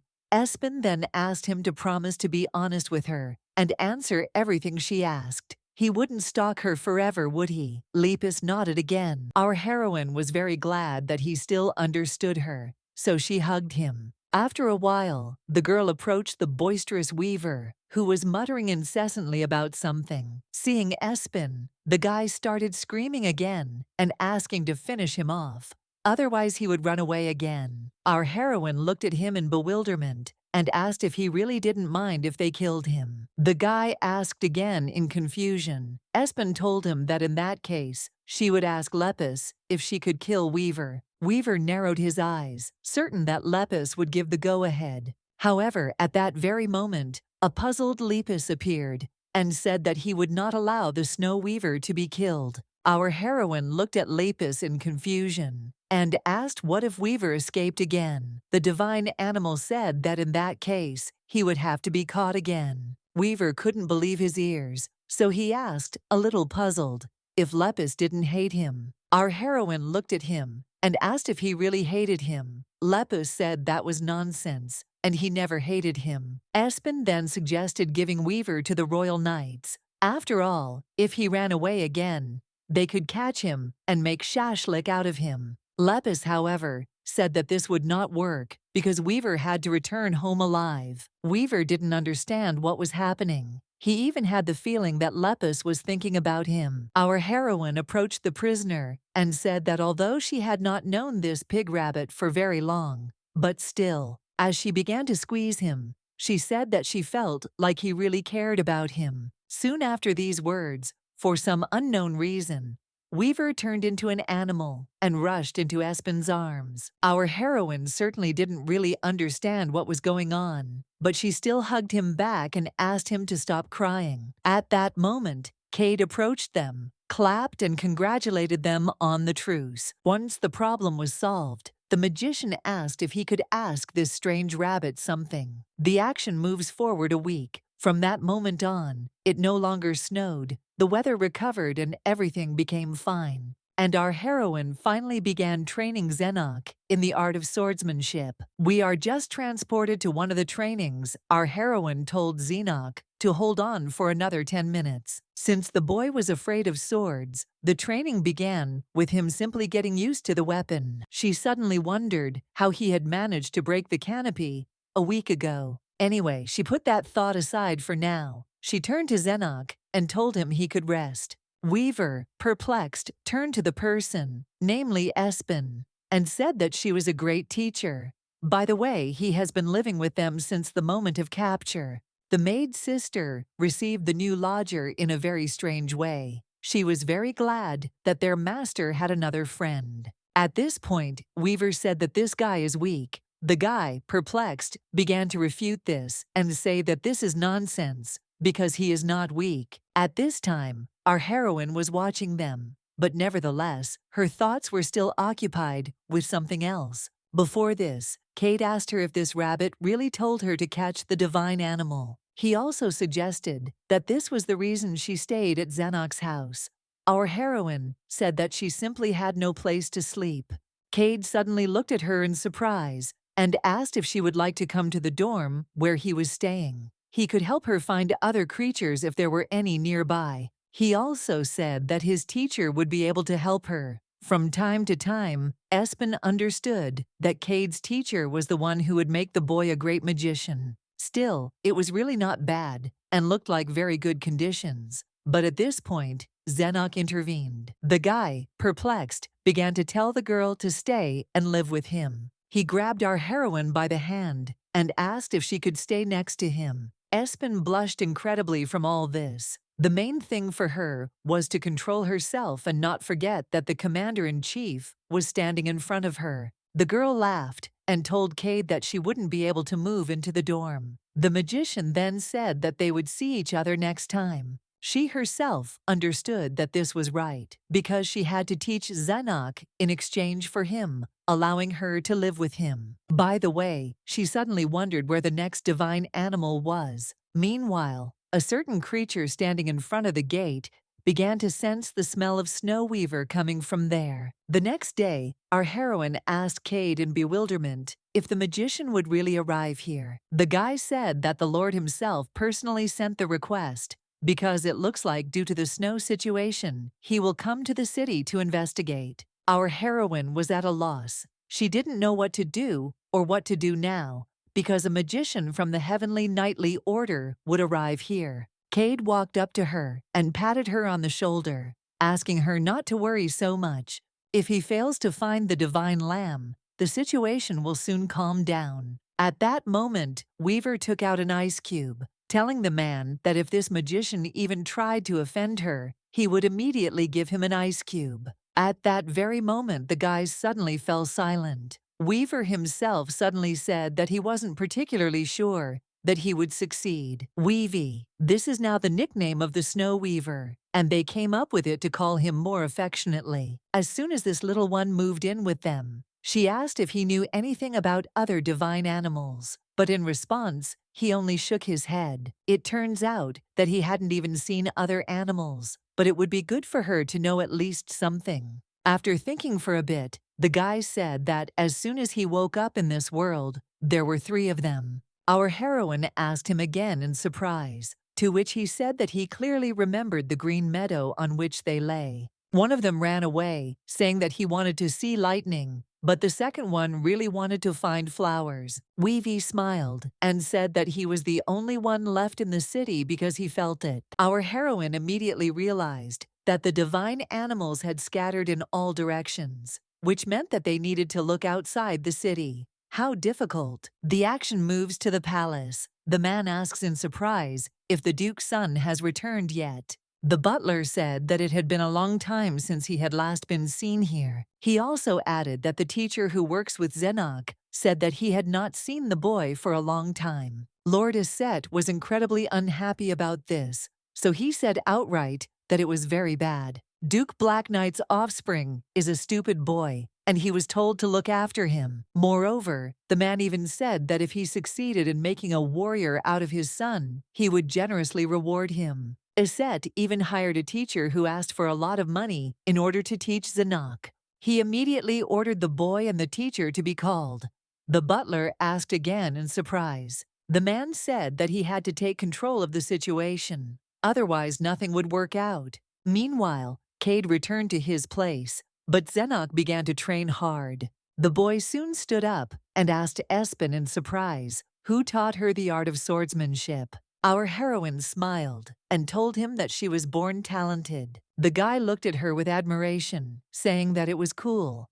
Espen calmed him down anyway and said that it was just a joke. When she was little, she had a teacher who was a retired knight of the Heavenly Order. Still, if you think about it, he is still an active knight at the present time. She also said that, to be honest, she improved her skills a lot. Where she was and studied, there was a man whom she considered a genius. She always tried hard to become better all the time. But that genius was too smart and capable, and always stood in her way. If you think about it, despite everything, she really respected him. Zenok, listening to her story, was very surprised. The guy did not take his eyes off Espen.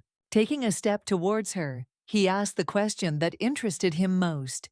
Did she like him? Just thinking about the commander-in-chief, our heroine began to laugh and asked Zenok not to talk nonsense. Wiping away her tears, she said that she didn't like that man at all. Moreover, she even told him that she hated him so much that Zenok couldn't even imagine. At that very moment, a memory popped into her head of Zenok asking her in the morning if she had slept well. Our heroine blushed like a tomato, just remembering this, and she couldn't hide it. The guy looked at Espen in bewilderment and asked what happened. Our heroine, almost with tears in her eyes, told him that everything was fine. Then she asked him to continue training and not be distracted by anything. But at that very moment, the boys heard a rustling sound behind them, which made them turn around. In front of them, they noticed the same young freaks who had bullied Zenok. Espen glared at them and asked if they were now going to follow the victim home. Instantly, she swung her sword and placed the blade right next to Pantheon's neck. One of the boys, nevertheless, asked her to calm down,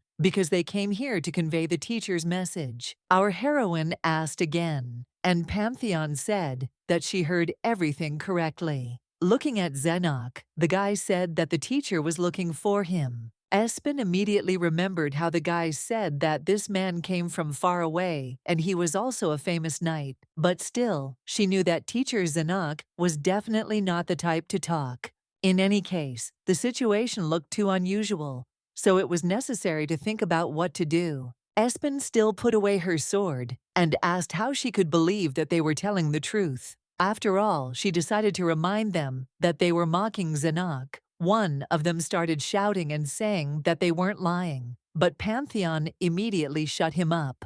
The guy at that moment said that although he was still studying, he considered himself a knight, and it was not typical for them to lie. He had an order to pass on a message. He also looked at Zenok and said that if he didn't show up, he would be in trouble. Isn't that right? Our heroine still looked at them with a degree of skepticism, because she didn't want to trust them. Anyway, Zenok petted her and told her not to worry, he'd be right back. The boy also said that he would inform the teacher that he would no longer attend the center. Looking at the surprised Espen, he said that he wanted her to teach him. Soon, Zenok headed towards Pantheon, but our heroine did not understand for a long time what it was. One way or another, the guys left our heroine hoped that everything would be fine with him. Immediately, the expression on Zenok's face popped into her head, which always made her feel sorry for him. So jumping up from the stump, the girl decided that she had to go after him. After some time, she was watching the training camp from the bushes.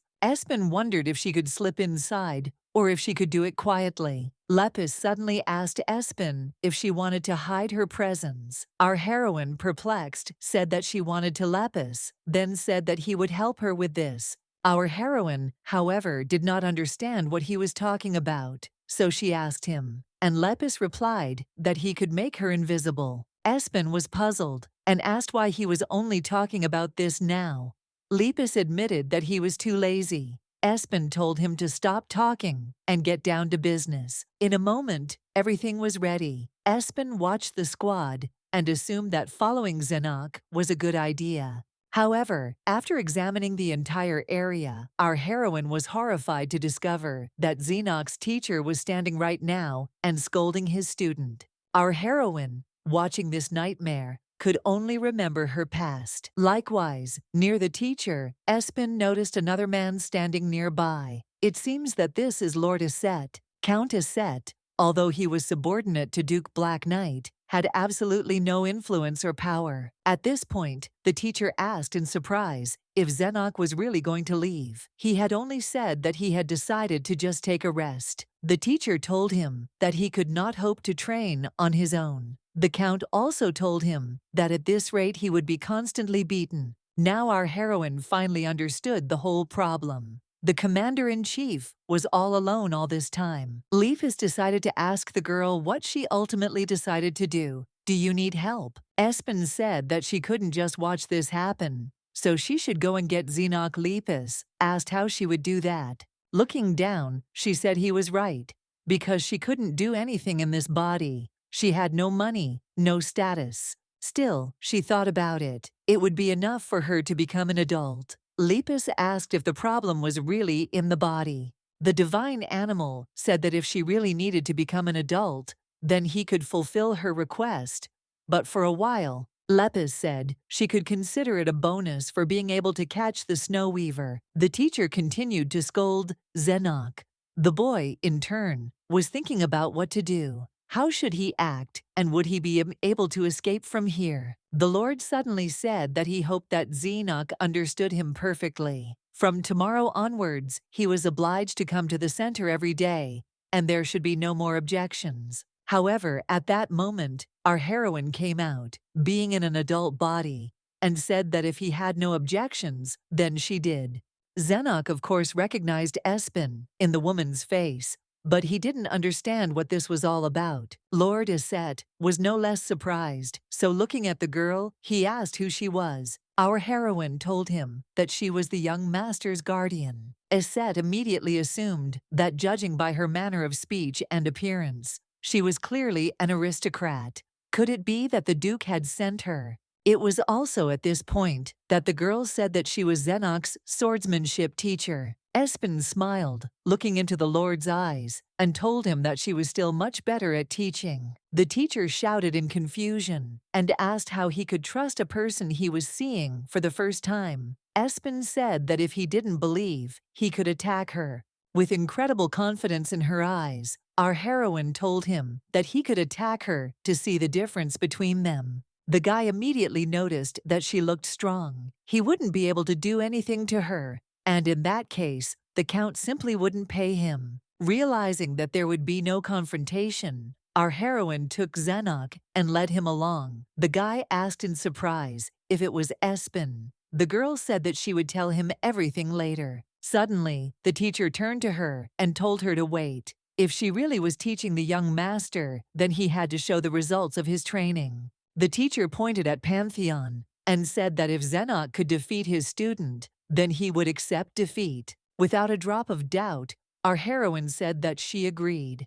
But they should know that they will not be able to go back on their words. The teacher then looked at the Count and asked his lordship if he agreed. Looking at Espen's sly smile, he said that he was sealing this deal in the Lord's name. The loser would have to submit to the winner's terms. After a while, the guy was sitting in tears and panic. Lepus asked in confusion what had happened. Our heroine told him that he should be left alone for now. The guy held out well, but fell apart as soon as they got home. Looking at him, she wondered if everything would be okay. She hoped so. Just at that moment, Cade flew to Espen. The girl greeted him and asked if he could just fly here. The guy said that there were no people in the area, so there was nothing to worry about. Then the guy looked around in surprise and asked what happened. Why is there such a gloomy atmosphere here? Our heroine sighed heavily and said in response to this that there was a reason for this. Espen approached the guy shortly after and asked him if he really thought he couldn't handle it. Zenok turned around and asked her, what if he couldn't win? Would she leave him? Our heroine sat down next to him and asked why he thought so. Until he mastered the sword perfectly, she was not going to part with him, because he was her first student. In that case, Zenok said, hand on heart, that he will not cry anymore. He really wants to win. Although Espen supported him, she suddenly thought that Zenok still hadn't overcome his fear of the sword. At this time, Cade, who was still standing there, was watching them closely. The action moves back some time. The guy, as he loved before, stood on the roof and watched Espen. At that moment she was little, and for some reason she was watching someone from behind the bushes. Shortly after, there was a small flash that caused the girl to instantly become an adult. Looking back, he knew for sure that it was the use of magic, but he didn't understand how she managed to do it, since she wasn't even a mage. He also had questions about this divine animal that was always nearby. Too many questions and no answers at all. Her main question was just who she really was. Should he tell his teacher? He immediately decided that this was a bad idea, because in this case, there was a high probability that she would be captured and taken to the magic tower. At that moment, a question pulled him out of his thoughts. The guys were asking Cade what he thought. He asked if he remembered correctly that they said that nothing would come of fear. Our heroine said that everything was correct. The guy immediately thought about this question. Thus, the action takes us a month later, namely on the day of the duel. Pantheon has been training with his teacher all this time. The boy laughed, thinking that they thought that this brat could reach his level in just a month. It was impossible. Pantheon suddenly turned around and asked the teacher if he was sure of his victory. The man nodded his head without a doubt. However, the teacher told him that he must be extremely careful. After some time, they were already standing in the ring, which meant that the duel was about to take place. Espen looked at teacher Pantheon, telling him that they must have been preparing seriously. One way or another, the Lord interrupted her and reminded her that, as promised, the loser agrees to any demands of the winner. At that very moment, as soon as the participants in the battle stood on either side, the judge waved his hand and announced the beginning of the battle. Zenok was focused on the battle and determined to win. He stood there and simultaneously remembered what Espen had told him. The girl, looking at the tired Zenok, said that he had enough skills. She also told him that he was good with a sword. Otherwise, he wouldn't have been able to destroy all the dummies they had. In any case, Espen herself understood that a month is not enough for a person to completely overcome their fear. But she had a plan. She would just change the environment, and Cade would help her with that. On the day of the duel, he had to make it so that Zenok would not see what was happening, but would mentally be in another place. It is in this other reality that Zenok will only be shown what he likes. Of course, the guy started thinking about flowers, fields, clear skies, and also only Espen popped into his head. If he focuses on the things he likes, all his fears should evaporate. At this point, Pantheon screamed in confusion and asked his opponent why the hell he was smiling. The guy couldn't stand it, so at that very moment, he made a dash towards Zenok and attacked him. But their blades touched. Pantheon assumed that the brat had been training, which surprised him greatly. But why was he so bold? At that moment, Zenok looked at his opponent and asked him in surprise if he had always been this weak. Due to such an unexpected question, Pantheon even stumbled back and lost his balance, giving Zenok an opportunity to attack. In just a moment, Pantheon's sword flew into the air and soon landed, just like the sword's owner, who fell to the ground and looked at Zenok in bewilderment. The guy looked into his opponent's eyes and soon told him that he really couldn't show anything special. The boys began to shout and talk in confusion about Zenok's victory, while the Lord was confused. Smiling anyway, he decided that he could now calmly inform the Duke that his son was making progress, while Lord Espen was happily looking at Zenok. A puzzled and now former teacher of Zenok approached him. The man raised his head and looked at him with a cold gaze and told him that he was fired.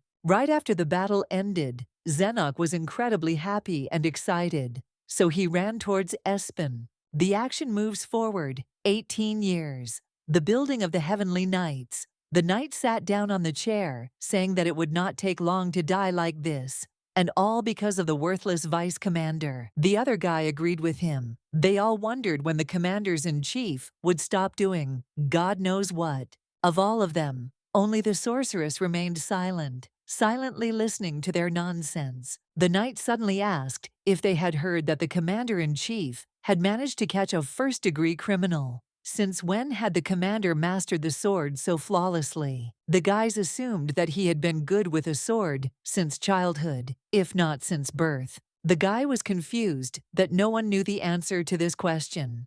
At that moment, one of the guys said that he had heard something, because there were rumors. The Duke, the commander-in-chief's father, sent him alone to Mount Poraket, teeming with monsters, to convince him of his son's genius.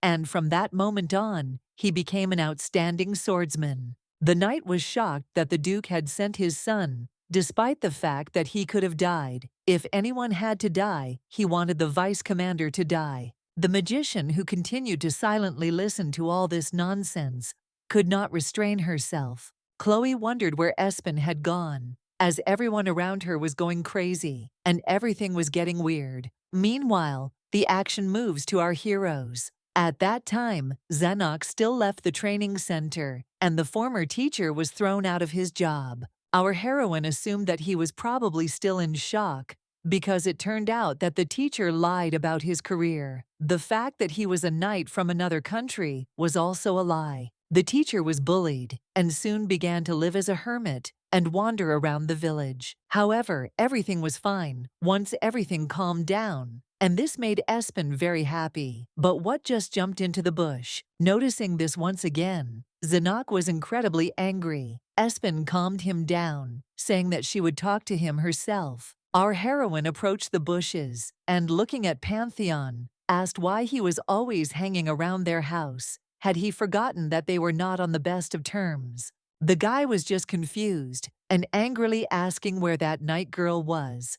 Espen asked if they were talking about her sister. Pantheon asked what she was talking about. Our heroine said that she and her sister even had similar hair colors. Anyway, she asked him why he needed her. The boy turned his head away in embarrassment and said that he also wanted to study. Espen immediately told him that he wouldn't be able to do it. So after making the verdict, she asked him to leave. If he doesn't disappear from her sight this very minute, then she will help him get out of here. The guy, of course, had heard about her skills, so he decided not to argue with her too much and immediately ran away. The action takes us to Cade, who was told that magicians from the Heavenly Knightly Order would arrive tomorrow. Cade's teacher said that they were probably already very close, so they might even arrive earlier. Of course, the guy passed this information on to Espen, which the girl was incredibly surprised about. Are they really going to come?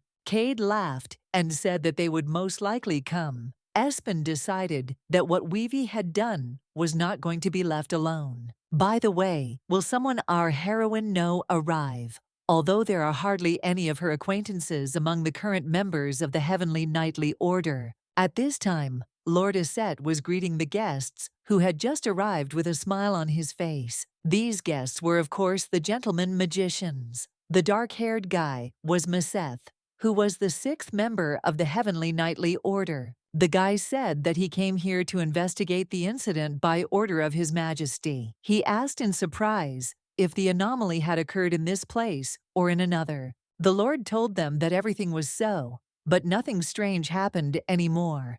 Meseth replied that it didn't matter, because their job was to investigate. He also added that climate change requires a huge amount of magic, so everything needs to be studied. Lord Aset told them that he understood them, so they could feel at home. To himself, he thought that it was quite awkward. At that moment he called the servant, but the boy accidentally fell to the ground. The Lord apologized, saying that his servant was too clumsy. Meseth smiled coldly and said that everything was fine, but he did not think that he was worthy of serving the members of the Heavenly Knightly Order. At that very moment, the Lord fell silent, not knowing what to do. Suddenly, Meseth's assistant noticed something strange behind him. Looking back, he noticed a cute creature running around the flowers and admiring them. Cleary looked at the creature in confusion and wondered, what is it? At that moment, this animal approached the magicians and even accidentally stepped on their feet. After this, the divine animal smiled sweetly and told the man that he smelled delicious. Cleary took it in his hands in surprise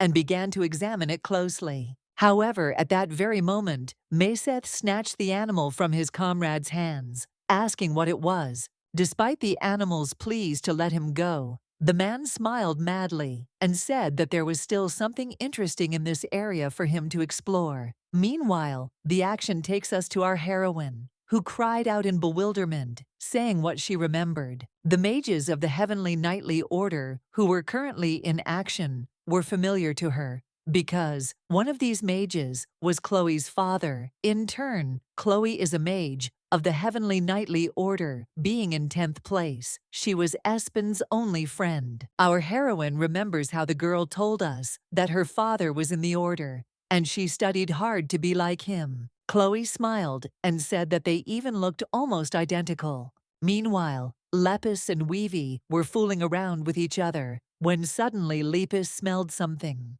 He immediately turned to our heroine and said that a new divine animal had appeared in the town. The rabbit said that he didn't notice him because the guy was hiding his presence. Weavy, as soon as he heard the words that the divine animal was hiding itself, assumed that it was Flea. Our heroine asked them in bewilderment who she was. Weavy and Lepus looked at each other. Weavy immediately began to say, upset, that she liked people. Lepus, however, said that she liked flowers more. Our heroine asked again what they were talking about. Weavy decided to explain to her. He said that he was a divine animal, able to control Snow Flea, in turn, deals with flowers and plants. Their abilities are related to the environment, and if there are flowers and plants near her, then her strength will increase. Then the guy talked about her character, which was interesting. Our heroine was intrigued, so she decided to ask what was wrong with him. Weavy said that the short version is that it's best never to make her angry. Meanwhile, Cleary asked Mr. Maseth if he knew what it was. According to the Code of the Mages, they cannot touch creatures or objects without knowing their essence. Maseth smiled nonetheless and told Cleary not to think too much. He asked him to calm down, as he understood everything. Firstly, they certainly shouldn't have worried about the risks. Secondly, since the creature was captured, it hadn't been violent once. But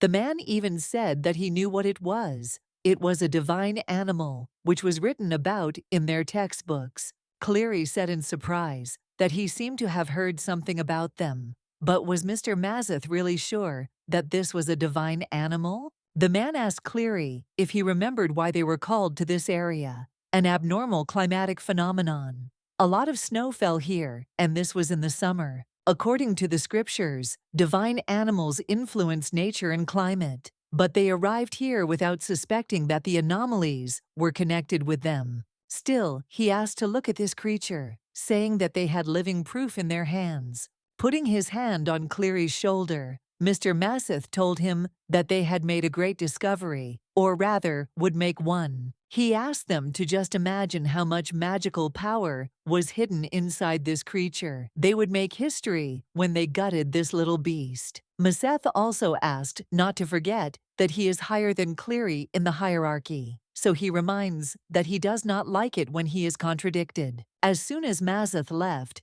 Cleary could only think about how greedy the bastard was. The basic ethical code of a mage is to not harm life that you see for the first time. At that very moment, the man heard footsteps behind him, so he turned around and asked who it was. As soon as Cleary turned around, he noticed Reuben, who was the junior apprentice of the magician Maseth, standing behind him. The man asked what happened. The boy said the teacher asked him to cover the cage. Cleary looked at the blanket and asked if it was that Reuben said he thought the animal might freeze. Cleary sighed, saying that his students were too different from himself. Reuben asked Sir Cleary what he was talking about, to which the man replied that he was thinking out loud. Stroking the boy on the head, he said that he was looking at him and remembering his little daughter. In any case, he pointed to the cage and advised him to cover it and leave immediately. Shortly after, Mr. Cleary headed for the exit,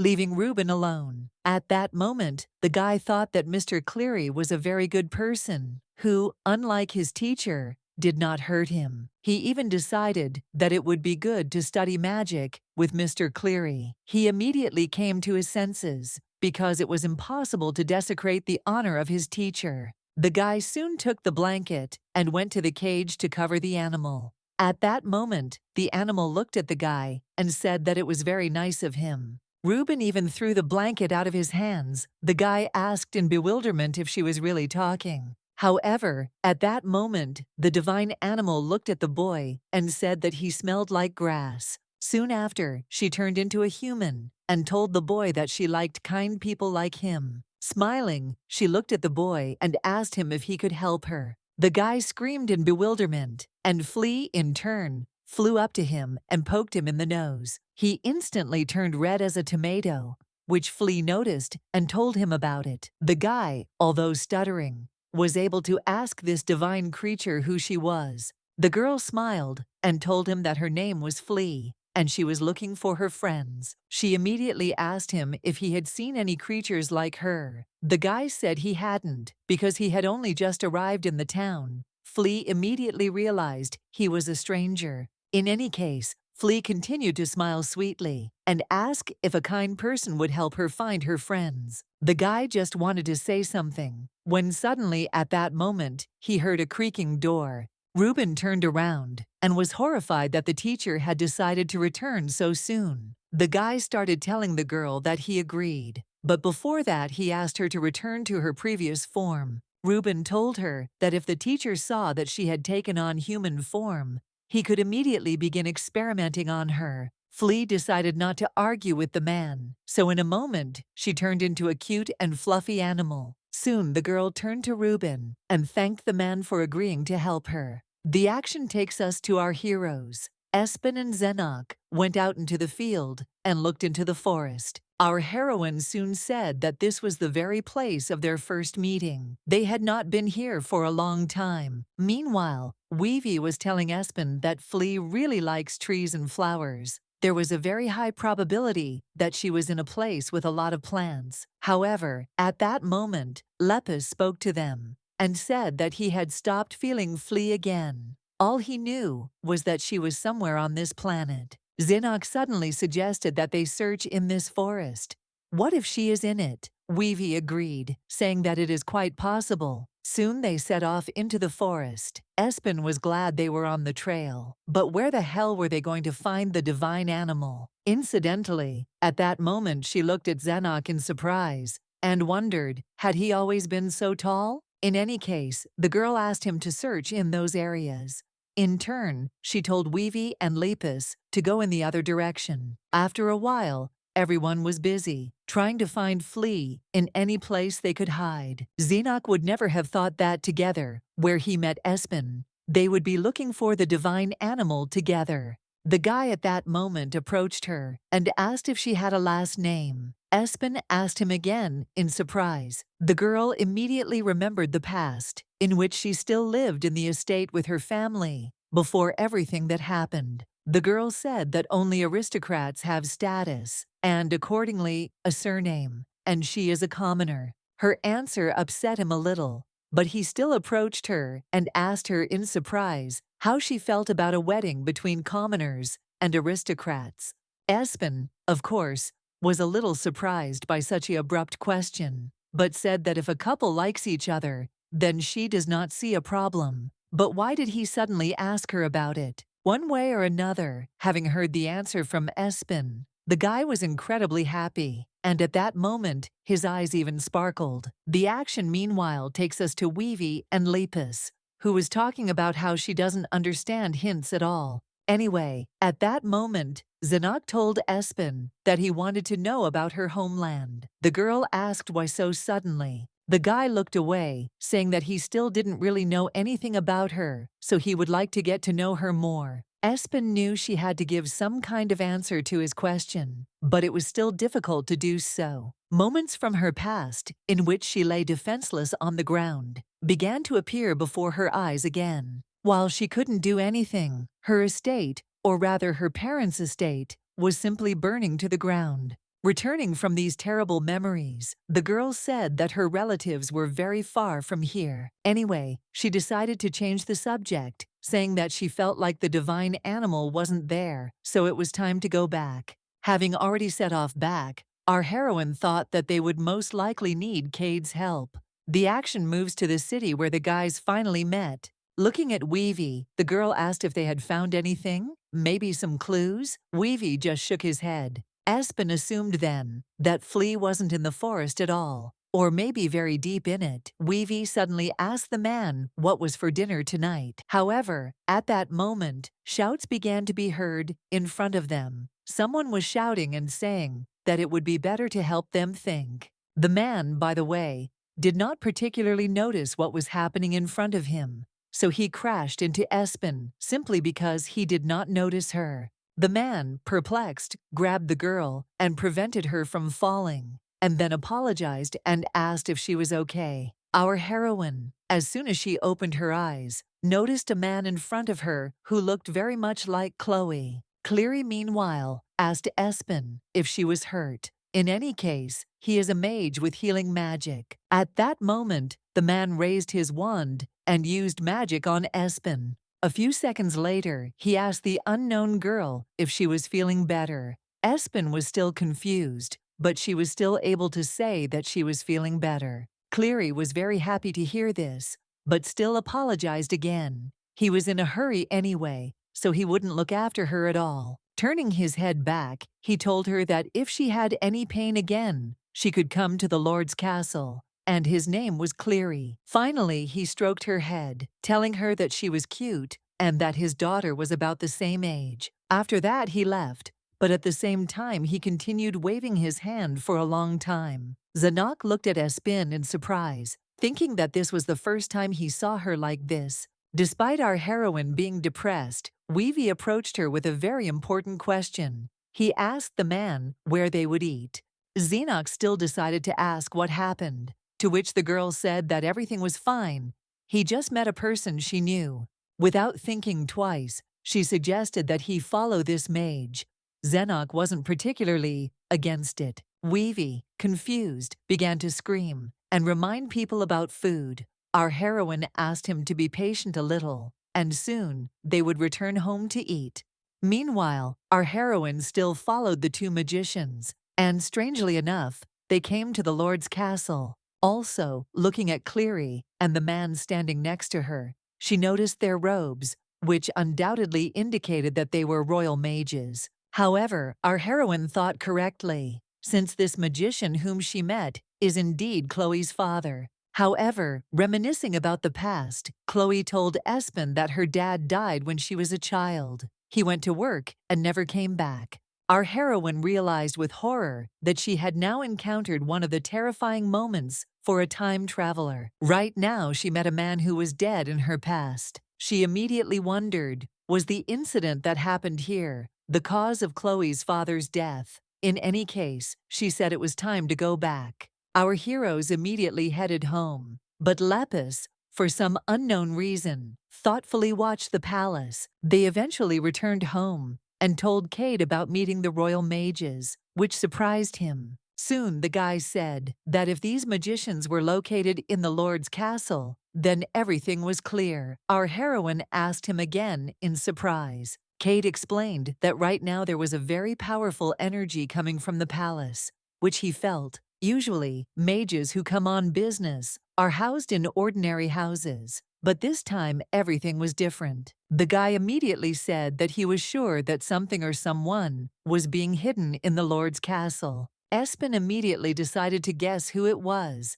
Cade nodded his head and said that everything was right. The divine animal could be located right there. Lepus joined the conversation and said that he also felt something from the castle. Our heroine, of course, immediately began to squeeze him and ask in bewilderment why he had remained silent until now. The rabbit said that he was not completely sure. Just being captured by Flea's people, she could have asked him for help, but she did not do this, although she definitely felt his presence, so he did not say anything. Our heroine immediately jumped up and slammed the table, saying that this wouldn't work. They would go to the castle tomorrow to see for themselves. She looked at Cade and asked if he would help them. The guy smiled and said that if she wanted to investigate, he was all for it, because it would be fun. However, right after that, he said that they had a problem, because there were two royal magicians, and they lived in different places. He and the teacher greeted them. That's why he thinks they'll need to explore both places, but it'll be impossible to do it in just one day. The two mages' homes are a long distance apart, and he also noticed that the protective barrier was getting stronger in the lab. But that was normal around mages' homes. Our heroines immediately asked what if they split into groups, and each explored their own territory. Cade said that sounded good, but how to communicate? Espen said that if Lepus was at a distance, she would know what he was doing. So Lepus, Weavy, and Zenok would go together. In turn, our heroine will go with Cade, and they will search in the castle, and the three of them must explore the dwelling of the magicians. Zenok was very depressed because he really wanted to go to the castle with Espen. Our heroine at this point approached him and asked if he remembered the magician they had seen today. She wanted them to follow him. Taking her hand, Zenok said that he would fulfill her request, but asked her not to get too close to Cade, because he wanted her to be friends only with him. Espen sometimes still didn't understand what he was talking about. Anyway, she agreed with surprise and told him that he was the closest to her. And yet, for some reason unknown to her, she blushed deeply, without even understanding why. Zenok smiled because he was glad that Espen also wanted to be friends with him. At this point, Cade intervened in their conversation and said that this was too much because he would also like to be friends with Espen. At that moment, an awkward pause appeared between them. While Cade smiled, Zenok followed him with his terrifying gaze. Our heroine, in turn, turned her head from side to side in bewilderment and did not understand what this gloomy atmosphere was. Leaving aside this strange incident, the action still takes us to the next day, when our heroine was already ready to go to the castle. She looked at Cade and told him that she had hopes for him. The guy smiled at her and said that everything would be fine. The girl then looked at the group that Zenok was in. She asked Lepus and Weavy not to screw up too much. Immediately after all the orders were given, our heroine, with the help of magic, made a high jump and flew over the fence. After some time, Espen and Cade were in the building and trying not to give themselves away. Zenok, Weavy, and Lepus walked around the castle just as carefully. Cade at this point told our heroine that there was no mage in the second team, so he wanted to know if everything would be okay. Espen said that Lepus was with them. This rabbit promised to help her. She angrily began to tell him that they had work to do to find the divine animal, so he should join. At that moment, Lord Aset appeared on the horizon, and in bewilderment he began to say that all magicians were gloomy. His servant tried to calm his master down, saying that the mages were on the residence's territory. The man said that they would not be here today, so he could say whatever he wanted. These mages asked for the entire laboratory building, and also the best room in the castle,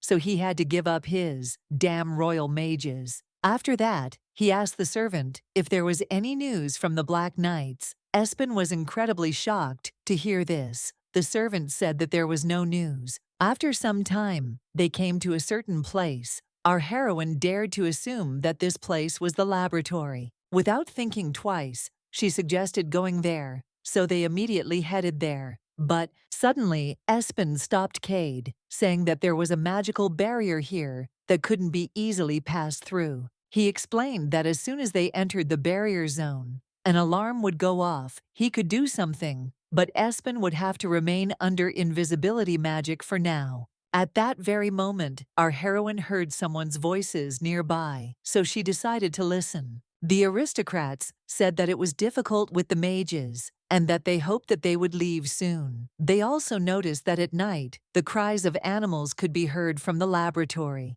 At that moment, Espen and Cade were in the closet as the aristocrats walked past. As soon as the voices became barely audible, our heroine assumed that they had passed.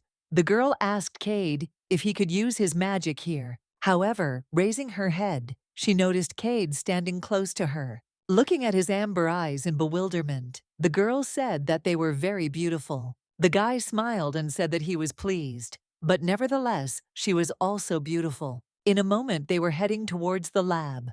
Cade told Espen that the more they entered, the stronger the barrier, the invisibility magic could dissipate. Our heroine, however, was not going there just like that.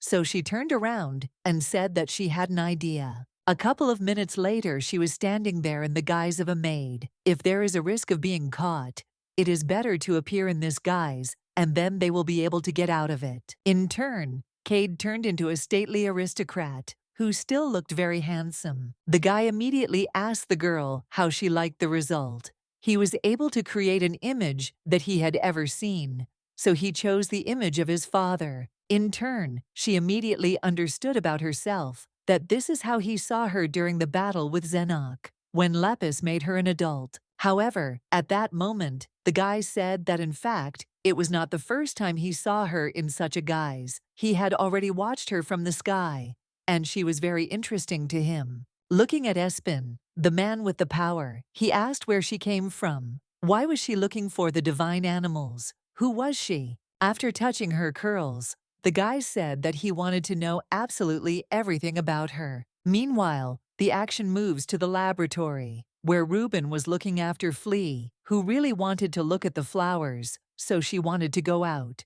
The guy, looking at her, immediately thought about it.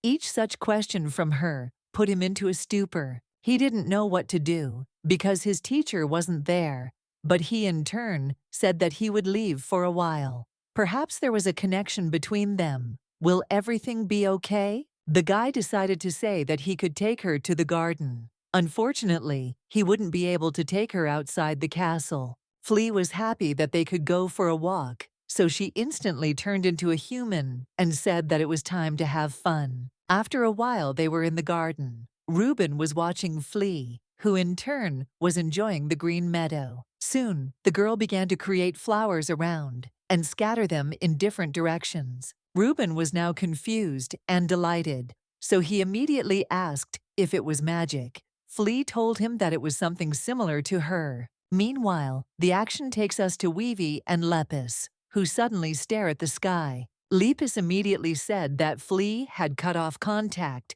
which Weavy then assumed was because she was having fun. Anyway, Lepus told him that the main thing is that she doesn't get angry or aggressive. At this time, Zenok was thinking about how he wanted to successfully complete the task that Espen gave him. Also, the most important thing he wanted was to get closer to her, because she is the only one he needs. He wants to be with her for a long time. The guy immediately remembered her words about her homeland being very far from here. A question popped into his head. What if Espen decided to leave? Would he be allowed to follow her if he wanted to? Looking down, he also asked why he couldn't go with her if she still refused. However, his thoughts were interrupted as Cleary appeared in front of them right now, looking shocked. Looking at the dark-haired guy with red eyes, he immediately remembered the moment he met the girl he accidentally touched. Cleary immediately turned to Zenok, telling him that if he was not mistaken, he was with the girl with pink hair.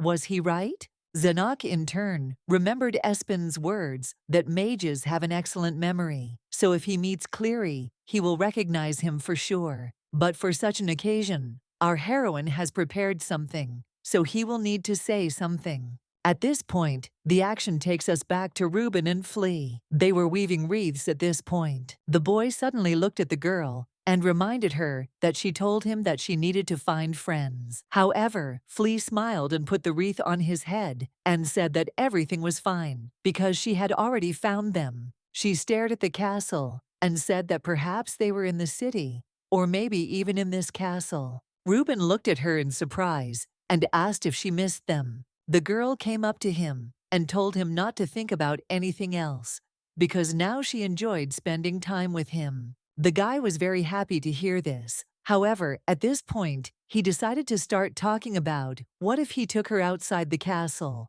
However, he didn't have time to finish speaking, because right now an unknown person stood in front of them. Raising his head, the boy discovered in horror that it was the teacher. So he reflexively jumped up from the ground and covered Flea. The man looked at the student in bewilderment and asked him why he did not do what he told him to do. He also wondered who this girl was and why she was there. However, at that moment, he decided to take a closer look at her and was horrified to discover that she looked like that very divine animal. Could it really be her? Instantly, the man began to laugh madly without stopping. And soon he asked the divine animal if she could really transform into a human. Maseth looked more and more like an excellent experimental subject with every word and every second. Realizing what would follow, Reuben fell to his knees and began to beg the teacher not to do what he had planned. The man told him that he was too talkative for an ordinary shepherd boy who raised an animal. Reuben nevertheless recalled that the teacher himself said that he would not conduct experiments on people. The man told him to shut up and then asked him if he was even a human being. Maseth said to listen to him carefully. This animal is a monster in human form. It doesn't matter if he uses her as he wants. Looking at the student, he asked how he dared to lecture him. Reuben pressed himself against the teacher's leg, and the teacher told him that he was a useless brat. At that very moment, Maseth raised his hand because he was going to punish his disobedient lab assistant. However, he was unable to do this because an unknown force threw him to the ground. Raising his head, he noticed Flea, who was really angry. Looking at the man, the divine animal told him that she did not like him. A moment later, vines began to fly past him, cutting his body. Soon after, Master Mazeth was tied up. In turn, he began to laugh in bewilderment and ask what kind of magic this was. Just at that very moment, Espen and Cade came running into the garden, and they were definitely surprised at what was going on here. At this point, Maseth was still screaming and ordering him to be let go. However, Reuben also fell under Flea's hot hand, and a deadly vine was flying towards him. Of course, our heroine couldn't let Reuben get captured, so she cut the vine and asked if he was okay. The guy, horrified, began to talk about how he needed help because his girlfriend. After the word girlfriend, our heroine stopped hearing him. Turning her head, our heroine noticed a girl in front of her who looked crazy. Espen immediately turned to her and asked if she was right in thinking that she was a divine animal. She felt like she had overdone it with her magic because her friend had suffered because of her. At that very moment, Flea seemed to come to her senses because she noticed that Reuben, whom she wanted to protect, ended up suffering because of her. Our heroine, in turn, told her to move away from there, and she would deal with this scoundrel magician herself. Flea decided to obey, but at that very moment, Maseth was freed, and therefore immediately began to attack. However, Cade came to Espen's defense, raising his wand to block the attack. Maseth watched in horror as this happened, wondering how this guy was able to block his magic. However, Espen, who was standing behind him, decided to show him everything on her fingers. So after a while, he was lying unconscious. By the way, at that moment, the girl suddenly realized that she had no time left at all. Flea, meanwhile, approached Reuben and began to apologize, saying that she briefly lost her mind. Our heroine, nevertheless, intervened in their conversation and said that they needed to leave, and she hoped that they did not want to linger here. By the way, Weavy and Lepus were waiting for her. Espen also asked Flea to take a friend with them, and they would treat him. The girl happily hugged Reuben and told the man that he was kind. But it couldn't be that simple, because at that very moment of climax, Cleary appeared, bewildered, and asked what was going on. The man noticed Mazeth lying on the ground, so he immediately turned his gaze to Espen. However, at first, he did not understand that it was she, because this girl was an adult, so he asked who she was. Espen's soul sank into his heels. But, to her great happiness, everything turned out much better, because at that moment, she noticed Zenok, who was standing behind Cleary. Realizing that he had told most of the story, our heroine breathed a sigh of relief. The girl told him a little more, which of course surprised Cleary, but he still began to look around at what was happening. The next person he saw was a guy with blonde hair, who apparently was a student of the great magician. After that, Cleary raised his cane and deactivated their magic.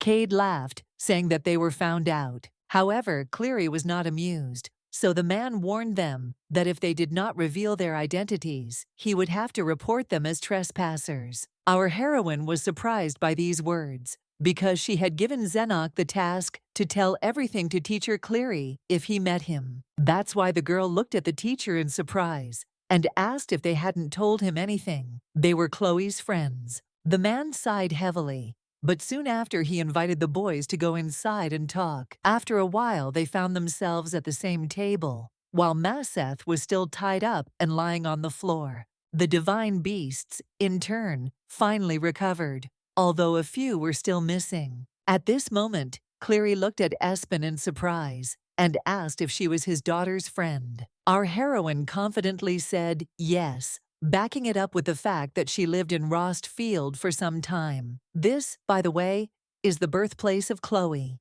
The girl must be about 11 years old now, and Cleary can't even imagine how much she talked about him, about her father. She said that he was an outstanding royal magician, and moreover, thanks to her, she learned what the uniform of the Knights of the Heavenly Order looked like. And also, at their first meeting, she immediately understood that he was her father, because she looked very much like him. She's right, right? The man was even embarrassed by these words.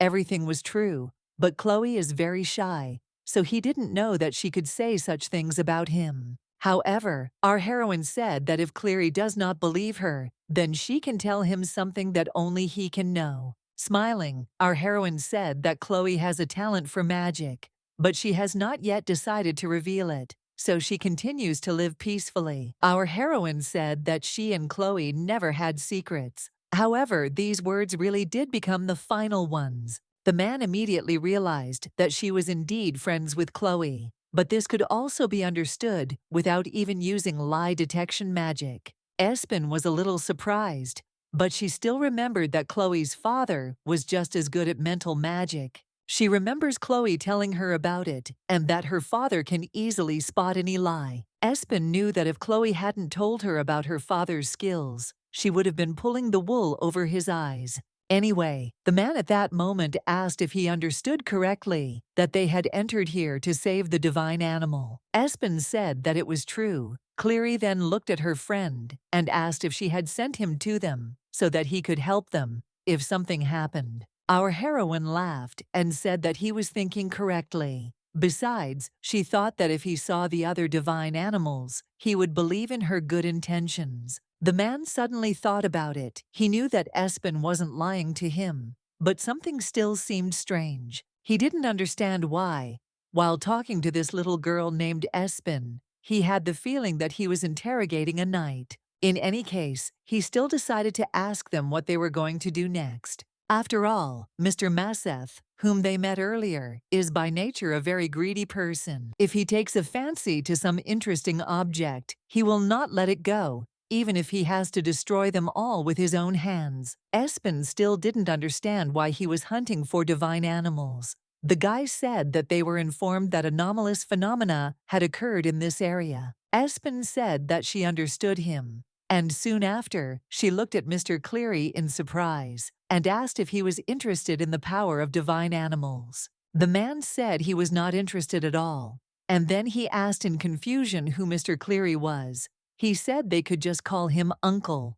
A memory immediately popped into my head when Chloe said that her father was too kind and honest. She even decided that this was why he died. Our heroine lowered her head and said with sadness in her soul that her father was exactly as she said. However, at that moment, our heroine turned to him and asked him to keep what happened today a secret. The man nodded his head and said that everything would be fine and that he would take care of everything. Espen was grateful, but asked what if he got into trouble. Cleary said he couldn't ignore his daughter's friend, who might get into trouble. The man said that for the sake of his beloved daughter, he is ready to keep even the most terrible secret. He also said that he hadn't seen Chloe for a long time, and he was ashamed that he didn't even know her friend's name. In any case, he said that if he helped her, then he and Chloe would spend a lot of time together, talking about what happened. Our heroine, of course, was very unhappy about this, but nevertheless, she realized that she would no longer be here when he met Chloe again. Anyway, at that moment, the man turned to the boys and said that he was going to interfere with the memory of Mr. Mazeth. After a while, it was time to say goodbye. Before leaving, Cleary looked at Cade, remembering that he was a student of a great magician. The man said he wanted to ask him something. Still looking into Cade's eyes, the man assumed he was going to tell his teacher. After a while, the action moves to the building where Cade lives. As soon as the guy entered the room, someone addressed him. As it turned out, it was the teacher who told the boy that he had recently started to disappear quite often. The guy smiled and said that there were so many interesting things in this town that he had completely lost his mind. The man said that it was understandable because he was now at such an age that everything was interesting. In any case, he asked the student if he had found what he was looking for. He added that he was talking about a thing related to time. The guy went to hang up his robe and said that he was still searching. After all, he reminded them that this was the reason they had come here. In any case, he turned to the teacher again. He asked about the thing they were looking for. Did it have to be a thing, or could it be a person? Still, the teacher asked him to tell him about a man with strange magic if he met one. The man said that it was definitely impossible to rule out that their target could be a human. The power to control time is very strange and still a mystery. He said that this was why Cade had to find its source, and as soon as he found something similar, he asked to let him know. The boy smiled and told the teacher that he would do the same if he noticed something strange. The action takes us back to when Cleary asked Cade if he was going to tell his teacher everything. At that moment, the guy said that he didn't really know what to do, so he asked what he should do. The man suddenly asked him if these people were not his friends. If so, he advised him to just be a good friend. It was these words that had a great impact on him and made him think about a lot of things. Anyway, the action takes us to Espen, who screamed in surprise and asked if Flea really knew the location of one of the divine animals. Flea smiled and said that it was true. She knew it very well because she was good friends with him. Weavy snorted in confusion, saying that it wasn't strange, since they were always stuck to each other and walking around like that. Our heroine, despite their local problems, decided to ask why they split up. Flea explained that she wanted to find fire and lightning, but she doesn't like that at all. Espen was of course surprised. In any case, she assumed that Flea knew where she was, so she wanted to know where the last divine animal was. Flea said she could help, but unfortunately she didn't know the names of places in this world. In that case, Zenok decided to ask what if he showed the location on a map. Flea said that he could try. Soon she had a huge map of the continent in front of her, where her friend could be located. Flea stood thoughtfully and looked at the map, while Zenok and Espen waited faithfully. After some time of thought, the divine animal finally pointed his finger at the map, saying that it was most likely located there. Our heroine, having seen the location of the last divine animal, fell into a stupor. The problem with all of this was that Flea had just pointed out the birthplace of Espen. Zenok immediately noticed that Espen's expression had changed, but he couldn't figure out why. One way or another, at that very moment, she seemed to come to her senses and began to talk about something. Soon the action shifts to night. In the house, the wood was quietly crackling in the fireplace, and the divine animals, like Zenok, were resting. Only our heroine, for some unknown reason, sat and watched the stars through the open window. At that moment, Lepus flew up to her, suggesting that she could not sleep. Espen immediately said that the divine animal is where her home was. What if she meets her past self? Lepus told her that she had to avoid her and that she had to do it for herself. She didn't want to just disappear, did she? The girl said she couldn't go there. Like Weavy said, they would have to lure the divine animal. At that very moment, our heroine noticed a strange thing on the street. For some unknown reason, Zenok was also awake and on the street. Our heroine assumed that something had happened to him, so she threw a blanket over herself and decided to go outside. However, at that moment, all she saw was a beautiful picture, the incredibly beautiful Zenok against the backdrop of an equally beautiful starry sky.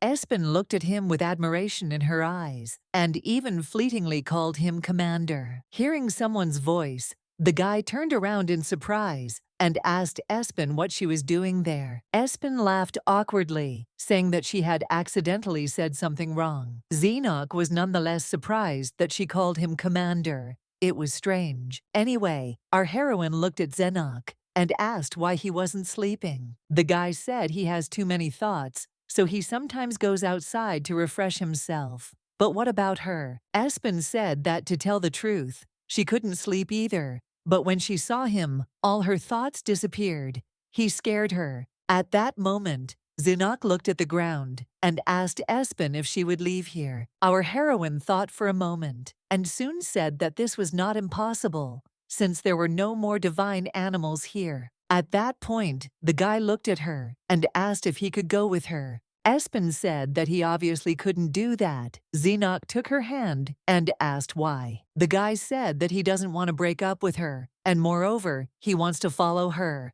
Soon after, he looked away shyly and said that he thought he liked her. Espen immediately screamed in confusion, asking him what he was talking about. Because of such harshness, Zenok even became confused and soon began to say that he meant that he liked her as a friend. Our heroine immediately seemed to come to her senses and began to laugh and pat him on the back. The guy, of course, did not expect such a reaction to his confession, so he was a little depressed. Espen knew that if she left him alone, then the only person who would support him would be his maid. Moreover, she even thought about the fact that he might be bullied again. After weighing the pros and cons, our heroine, unexpectedly for Zenok, told him that he could go with her. The guy happily said that he agreed. Espen then decided to ask him if he had ever been on a picnic. Our heroine asked him in surprise if he hadn't gone on a picnic even when he was traveling.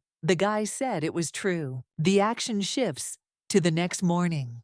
Our heroine woke up with great difficulty and got out of bed. She immediately headed to the bathroom to wash up, but as she passed the mirror, she noticed something with her peripheral vision. Turning back to look at her reflection, the girl screamed in horror, asking what had happened to her face. Our heroine understood that she had not gotten enough sleep, which upset her very much. Soon, the image of Zenok confessing to her that he liked her came back to her mind. She bit her finger anxiously, thinking that there was no way he liked her in the way she thought he did. And again, she decided that this was nonsense, because when you give birth to children, they consider the one they see for the first time to be their mother. That's why she decided that Zenok was attracted to her, because he admired her and thought she was cool. By the way, she suddenly thought that he could admire her as much as she admired the commander. And again, a memory appeared before her eyes, in which Zenok looked at Espen and asked if everything went well yesterday. The girl began to scream in bewilderment,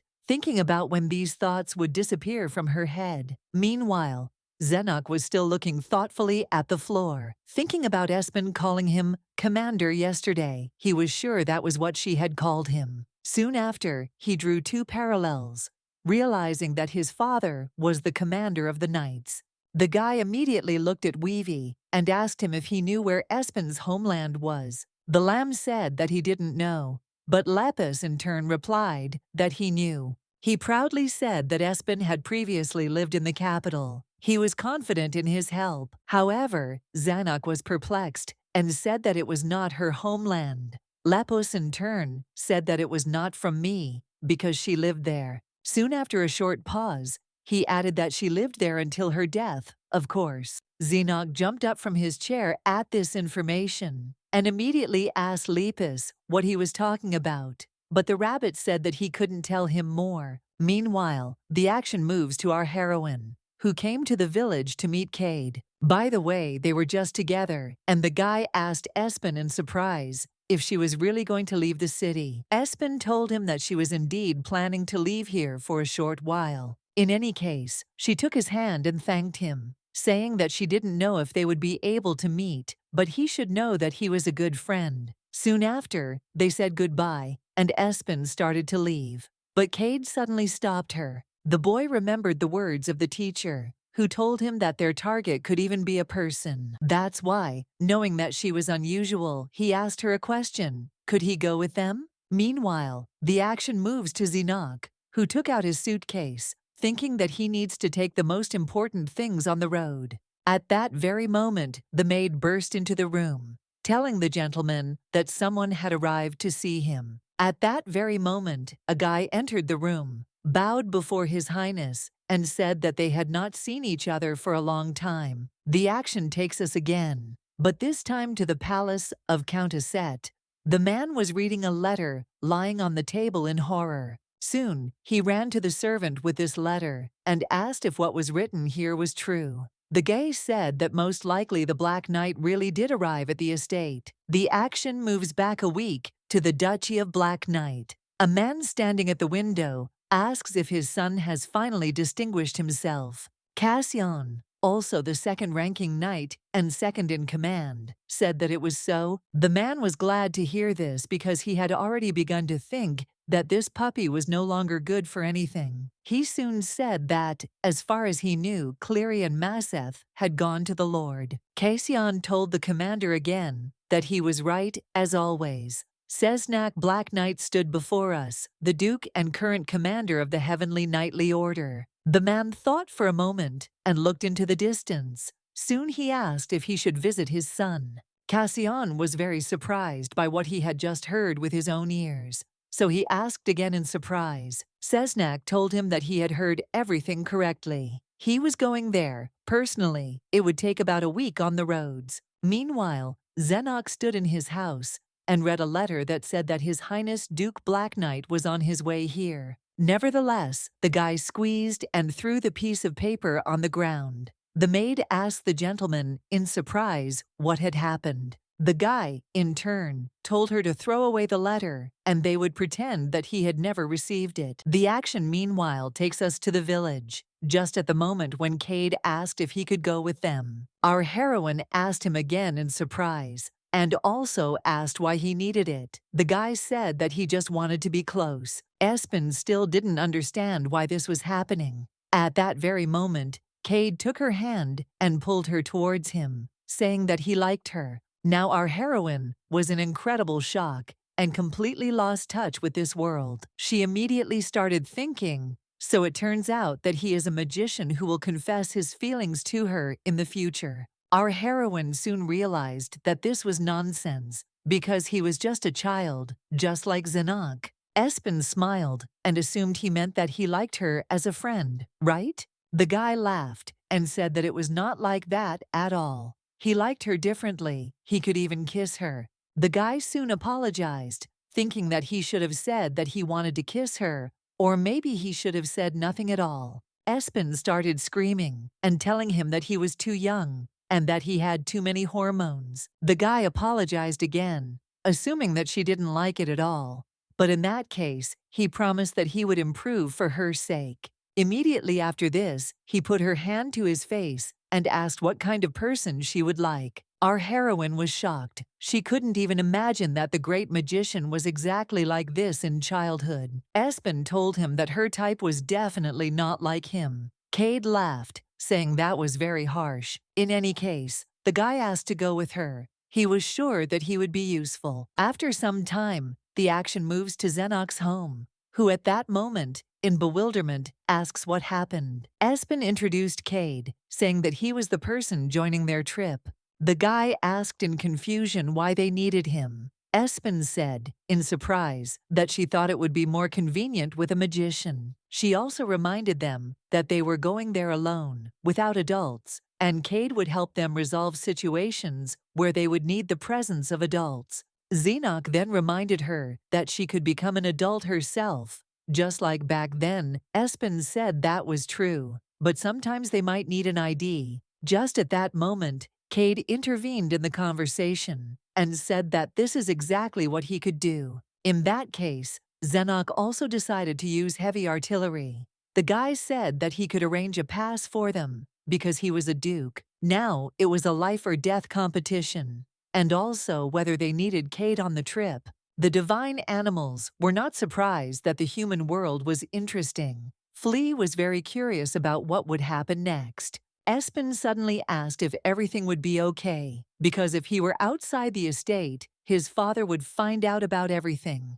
The guy was immediately upset because he understood that she was telling the truth. In this case, Espen offered to take Cade with her. At that moment, Flea approached Cade and asked in surprise if he was also a divine animal. Weavy told his friend that this was not so, because he was a human and he was a mage. Meanwhile, our heroine, for some unknown reason, sat and looked ahead with a sad expression. Zenok noticed this, so he decided to disturb her to ask why she was sad. Our heroine turned around and asked in surprise if she really looked like that. In any case, the thing is that the place they were going to was close to her homeland. As soon as Zenok heard these words, he immediately assumed that she did not want to go there. Espen, in turn, said that she, on the contrary, really wants to go there. But unfortunately, she simply cannot. Soon after, she turned to him and said that what she had just told him was a secret. The guy looked at her with embarrassment and said that he wouldn't tell anyone about this. Espen immediately moved away and cleared her throat, saying that they were leaving in 2 days. Although she said this quite confidently, she still really hoped that nothing would happen. Meanwhile, the action takes us to the road along which the convoy was now traveling. Of course, it was the convoy with the royal carriage, inside which Zenok was sitting. He asked how much was left. Casion told him that there were 2 days left to the estate. The action moves to 2 days later. Just at this time, our heroes were finishing their preparations and were getting ready to leave. Suddenly, a maid entered the room and told the lady that she had a guest. Opening the door, she noticed Mr. Cleary in front of her. The man, perplexed, said that he had already asked to be called uncle. Noticing that they were getting ready to go somewhere, he asked where they were going. Our heroine told him that they needed to leave for a while. However, he looked at the girl's luggage and said that her luggage did not look like they were going for a short time. That's why he assumed they were leaving town. Espen laughed and said they were leaving town. That's right. Then the girl said that they were going to go to the Shua estate. Cleary was surprised, firstly because they were going alone, and secondly because it was a long way Espen said they needed to get there. And regarding the adult, she said that he really wasn't around, but they would still manage on their own. However, Mr. Cleary said that he would help them. Espen asked about his work, to which he said that although he had things to do, he could not work for now. The man said that his and Maseth's business trip would be a bit longer. In the meantime, he was suffering from the side effects of the memory-erasing magic. And again, our heroine asked him if he was sure, to which the man said that Maseth was the person in charge, so he should finish everything himself. After all, it was he who was sent to this city to explore the area, and he went with him as an assistant. By the way, at this moment, Cleary said that Duke Black Knight was now heading here. Zenok asked when he would arrive, to which his uncle said that he would arrive soon. In general, our heroine immediately noticed how quickly Zenok's face changed, so she realized that their relationship was too bad. The guy immediately ran to Espen and started telling her that they should hit the road as soon as possible. Cleary asked in surprise what was going on, and Espen said that Zenok was basically right, because it was time for them to go. The man asked why there was such a rush, to which our heroine replied that she thought the boy didn't really want to see his father. Mr. Cleary was shocked when he heard these words. He was sure he hadn't misheard, and Espen had said, "Father?" He looked at Zenok and asked if he was the commander's son. Espen laughed and answered for him, saying that it was true. Coming closer, he told Zenok that he really did look like his father, but he couldn't understand why he didn't want to see his father. Our heroine said again that most likely there are reasons for this, and she respects his decisions. At that point, Cleary looked at the divine animals and said that he would help them with that. To be more precise, the man said that he would stall for time so that they could escape. After some time, the commander of Black Knight arrived in the village and walked along the path to his son. On the way, he was met by Cleary and Lord Aset. They both greeted the commander, saying that they had not seen each other for a long time. Cessnack immediately asked Cleary where Mazeth had gone. The man replied that he wasn't feeling well at the moment, so he would be taking his place, sighed heavily, and said that Mazeth was apparently shirking his duty once again. However, Cleary understood that his comrade's condition really left much to be desired. Anyway, the guy smiled, telling the commander that he needed to show him something. The man turned around in surprise and asked if it was really that important to show now. Cleary said it was really important, so it would be worth showing. Now Cessnack sighed heavily and agreed. He supposed he had time for it. Meanwhile, Cade was already standing at the meeting that they had discussed as a group. At that very moment, he noticed a tired Espen, who apparently was running towards him. She immediately told him everything that was happening. Cade summed it up by saying that as far as he understood, they had to leave the city without anyone finding out. Espen said he was a good boy and that he got it right. And she also said that plans had changed, so they had to leave right now. That wasn't a problem, was it? The guy laughed and said that he certainly had no problem with that, because he was already ready to go. So they left. The evening was gradually approaching, and the sun was setting over the horizon. It was at this very time that Cessnack arrived to visit his son, but of course, there was no one inside the house. Cassian, noticing this, immediately realized that things were bad. Cessnack was furious. He ordered his son to be found immediately. And again, the action is transferred to the moment when our heroine said that they should leave earlier. The guy, although he agreed, asked if there was really a reason for the rush. At that very moment, Espen looked back and noticed 2 knights of the Heavenly Order behind her. The girl immediately turned to the boys and, bringing them to their senses, said that they needed to go to the gate immediately because they didn't have time. Cade at this point said that if he understood correctly, then they only needed to go outside the gate. Our heroine nodded her head, and soon after the magician took her hand, saying that they should hold on tighter. At that moment, he waved his wand and they flew into the sky. Espen was shocked by such abruptness. From the knight's point of view, at that moment, it only looked like something strange, so they didn't even attach any importance to it. Meanwhile, the guys were still flying in the sky.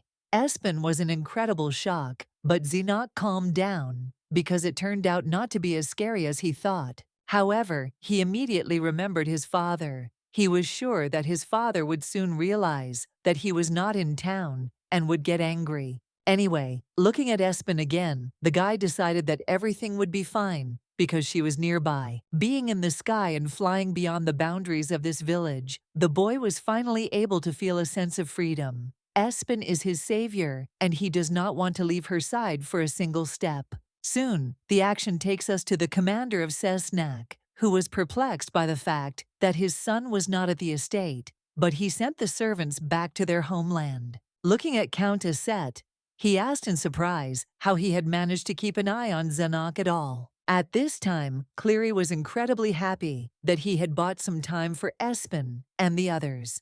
However, the magician didn't even think that the commander would order him to find his son. The man wondered if he should help in the search, and the question was, how? Or should he go against the commander? One way or another, looking at Count Aset, he decided that first, he needed to make sure that he didn't kill anyone. Then he turned his gaze to the window, where the sunset was already taking place. Cleary wondered how far away the children were already. Meanwhile, the action takes us to the forest, where our heroes have set up camp. As a result, the divine animals rested after such a journey, and a delicious soup was prepared in the cauldron. Our heroine was amazed by Cade's cooking skills, so she told him that she had no idea he could cook so well. The boy smiled and said that he was very pleased to hear that. He also added that his teacher taught him that. After that, he said that Espen told them that they needed to get to the Shua estate. But did she already have a plan of action? The girl said that she was still thinking about it. Cade nodded his head and then asked if they had left the city in a hurry because of Duke Black Knight. Our heroine sighed and said that it was so. After that, the guy said that he saw him once.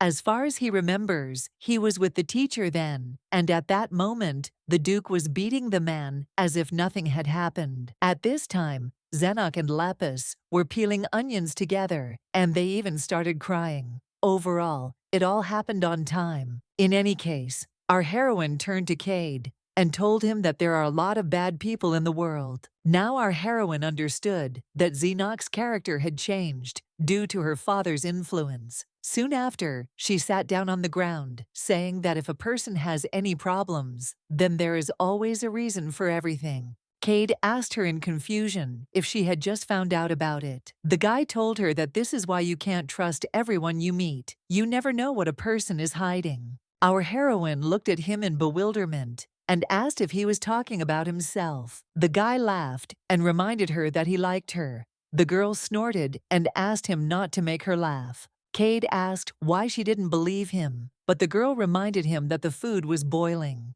So it was time to take the pot off the fire. The guy immediately got to work on it. After this, Cade turned to Espen again and asked if she could command divine animals. The girl replied that she did not do so. In that case, he decided to ask how she had taken on the image of her adult self. After all, the magic was not like the one she used. That's why he decided to assume that it wasn't magic at all, but the skill of a time traveler. Our heroine, at that very moment, lost the power of speech and did not know what to tell him. However, at that moment, they heard something behind them. They immediately noticed that there was a strange movement in the bushes, which meant that they had guests. Cade wasn't particularly happy about this, but immediately told the guys that he was going to change their appearances, so they should be prepared. After some time, our heroine regained her adult appearance, and just at that moment, someone approached her.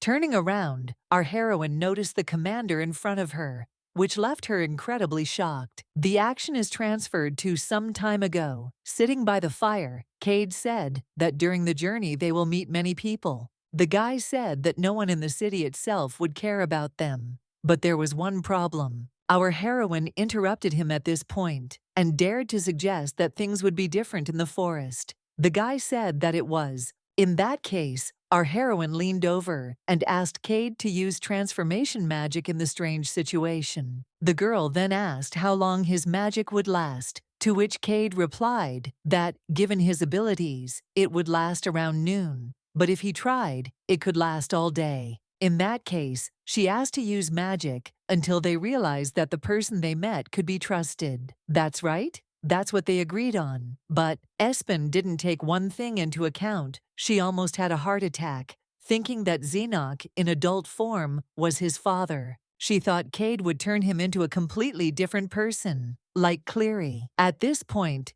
Zenok once again noticed that Espen was feeling strange for some reason. So he turned to her and asked if everything was okay. Looking back and seeing Zenok, the memory of him asking her if everything was okay came back to her. Our heroine blushed incredibly, but still said that everything was fine.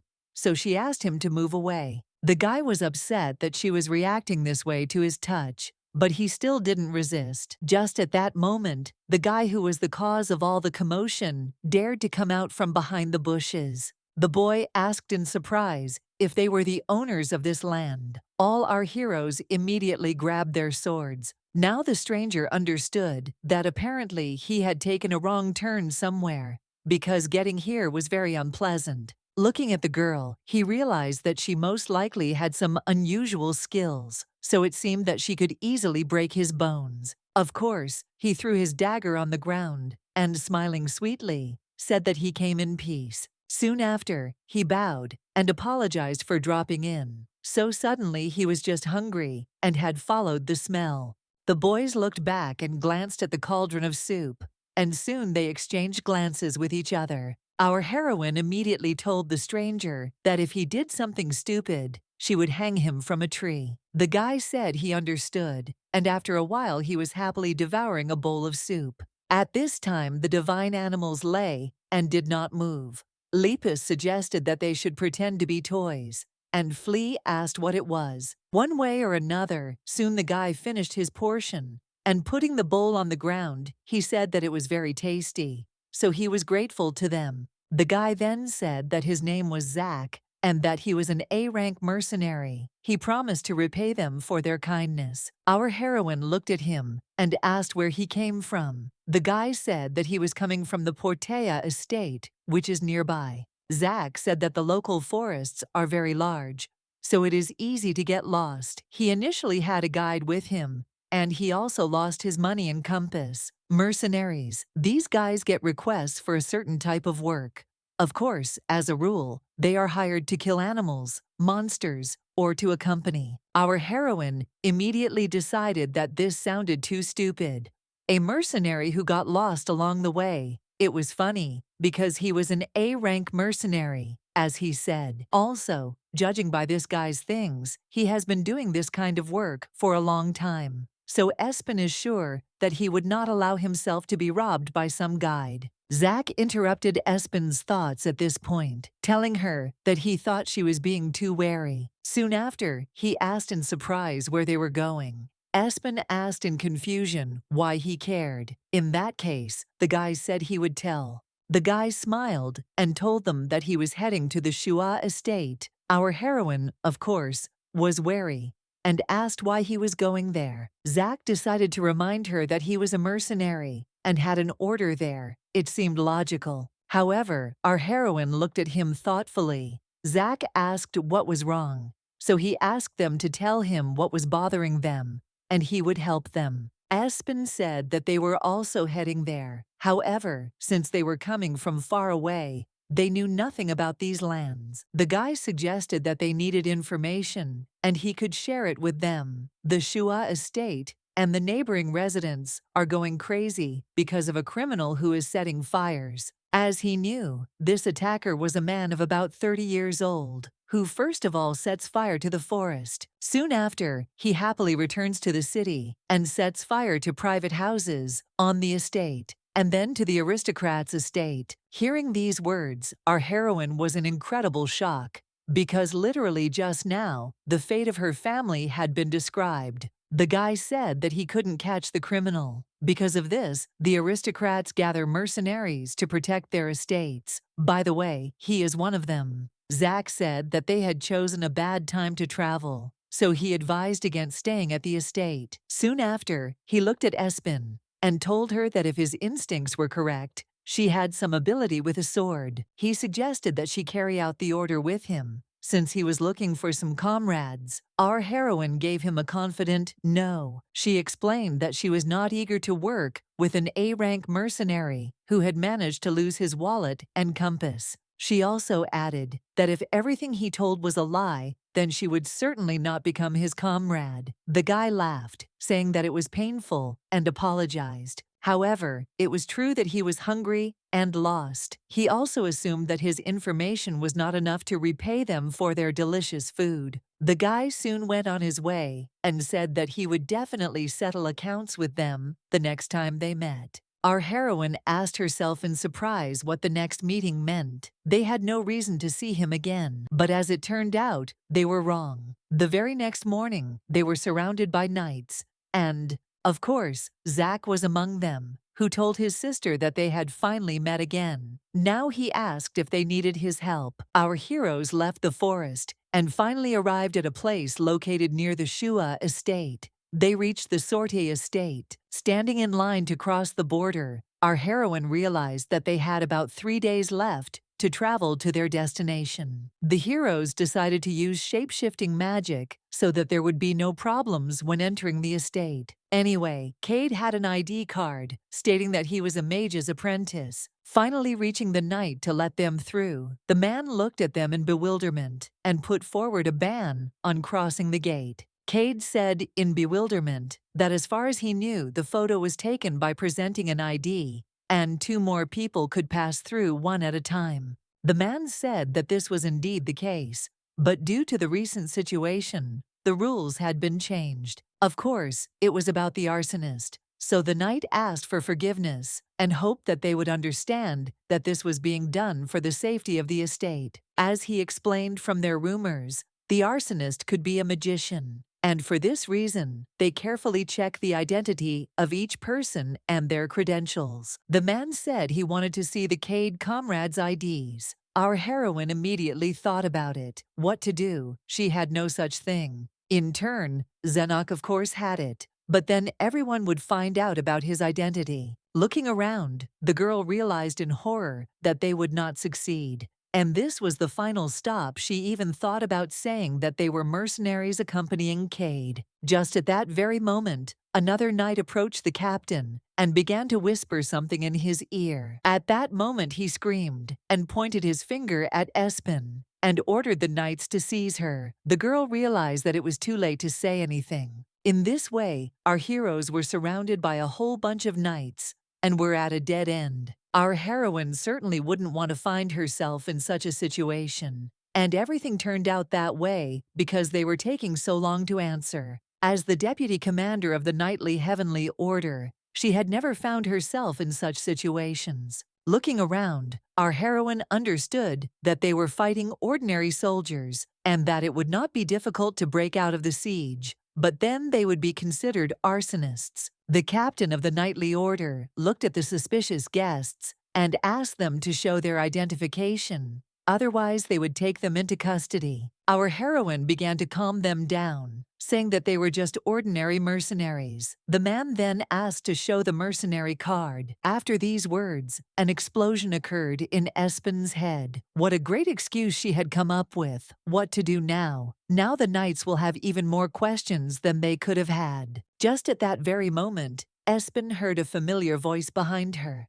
Turning her head, she saw Zach, who was smiling at her and telling her that they met again. The guy asked if they needed help. After a while, they were standing and talking. The guy laughed at the fact that such a coincidence had happened again. Moreover, he didn't even think that he would have the chance to repay them for their help so soon. As soon as Zach noticed his acquaintances, he immediately went to Captain Jacob, telling him that they had not seen each other for a long time. So he asked how he was doing. Anyway, the guy turned around and said that the people they had surrounded were his comrades, and they were new. Immediately after this, all the knights began to leave at the captain's command, which meant the problem was over. Of course, Espen accepted the help, but she was still vigilant. She never trusted mercenaries. When their emperor became seriously ill, they hired mercenaries to quickly find a magician who could cure his highness. In the end, all these mercenaries turned out to be greedy and avaricious traitors, ready to sell you for pennies. But fortunately, they managed to find an honest mercenary. One way or another, the girl was surprised and could not believe that the local aristocrats hired just anyone. Zach felt Espen's piercing gaze all the time, so he said that he felt sad because of the way she looked at him. Our heroine apologized, but she hadn't had the best experience of working with mercenaries. The guy sighed and said that he understood her. Moreover, he added that he himself does not particularly like his colleagues who surround him. It's ironic, but he's currently looking for a traitor. Espen asked him again. The guy said that this man stabbed his comrade in the back. However, Zach despises such people, so he is going to take revenge on this freak. Cade suddenly whispered that he used magic, and this man was telling the truth. Zach suddenly asked them if they had a place to stay. The guy said that he knows this city well, and also, he remembers that they are heading to the Shua estate. He added that the check at the entrance there is even stricter than here. But just like here, he can help them at the Shua estate, because they can get inside under the guise of his colleagues. After some time, our heroes went to the bar to eat and discuss everything. Zach once again reminded his new acquaintances that they needed to get to the Shua estate so they could help him on the way there. Our heroine said that she was grateful to him for his help, but they still had an urgent matter, and unfortunately, there was no time. Zach said it was fine, but if they agreed to help, he promised to stay out of their way. Espen said she'd rather get the mercenary card herself. The guy laughed, saying that it wouldn't be easy to do, because of the story with the arsonist, the guilds temporarily stopped issuing cards. He smiled again and said that he needed help on the road, but once they arrived at the Shua estate, he would say goodbye to them. With a heavy sigh, our heroine realized that they had no other choice, so she asked what his purpose was. The guy turned his head from side to side, and as soon as he was sure that there were no extra ears, he said only one word, arsonist. Zach, at that very moment, said that the arsonist was actually his comrade. After a while, the action moves to the bedroom. The others were already asleep, but Espen couldn't stop thinking about the arsonist. The girl immediately wondered whether this man had anything to do with what had happened to her family. Was he the criminal? With these thoughts, our heroine nevertheless fell onto the pillow, thinking that she needed to get some sleep. The action takes us to another room, namely Zenok's bedroom. He was also awake and in turn wondering why Espen called him commander. This question was constantly spinning in his head and did not give him peace, but at that moment, someone came up to him and asked if he could not sleep either. As it turned out, this person was Cade, who, oddly enough, also did not sleep that night because he had his own questions. The guy said that he would like to talk to Zenok. With some disdain, Zenok looked at Cade and told him that he was not interested. The mage asked in surprise, did the guy really not want to listen to him, even if it concerns Espen? Zenok asked in confusion. What did that matter? The guy said that he can see that Zenok likes her, but nevertheless, he likes her too. Zenok immediately jumped out of bed, asking her not to make fun of him. He said that he was sure that Cade was just using her. The magician looked at him and said in surprise that he had never thought that he was so hot-tempered. It turns out that he was only pretending to be so timid. The guy said it was pretty sneaky. Zenok snorted and asked him to speak for himself, since he was the one trying to use Espen. Cade said that he really doesn't understand what he's talking about, because then he wouldn't be helping them. He also said that he wants to be friends with him. Looking at Zenok, the mage explained to him that if a quarrel arose between them, Espen would be on his side. Zenok looked at Cade in confusion and asked what he wanted to tell him. He immediately warned him that if he wanted to say nasty things about Espen, he had only himself to blame. Cade sighed and sat down on the bed, then said that he was not insulting the person behind his back. He just wanted to talk about her strength. Doesn't he think that's unusual? Zenok asked in surprise if he was really talking about her becoming an adult. The guy nodded his head. Cade told him that Espen had previously explained to him that she had borrowed powers from a divine being, but until now there had been no human who could do such a thing. That is why the magician assumed that it was all about the power of time. At that very moment, Zenok remembered the words of Lepus, who had spoken of some death of Espen. In any case, the guy looked at the magician and asked why he was telling him about this. Cade explained to him that the power of time is dangerous. He doesn't know if Espen knows, but using such a power by a human can lead to terrible consequences. The guy concluded by saying that Espen could get hurt, so they had to intervene. Soon after these words, Zenok sighed and agreed with the magician, and after some time they went to bed. The action takes us to the next morning. Our heroine, like the other guys, was sitting at the table and having breakfast. The girl also noticed that nothing had passed, but Zenok already looked exhausted. By the way, looking at this ordinary meal, our heroine wondered, why do these two look as if they have been friends all their lives? Or maybe it seemed to her. One way or another, her thoughts were interrupted by Zach, who also woke up and went downstairs. After a while, they were walking down the street, and Zach asked where they were from. Espen said, from far away. It was cold, but she told him he didn't need to know. The guy was surprised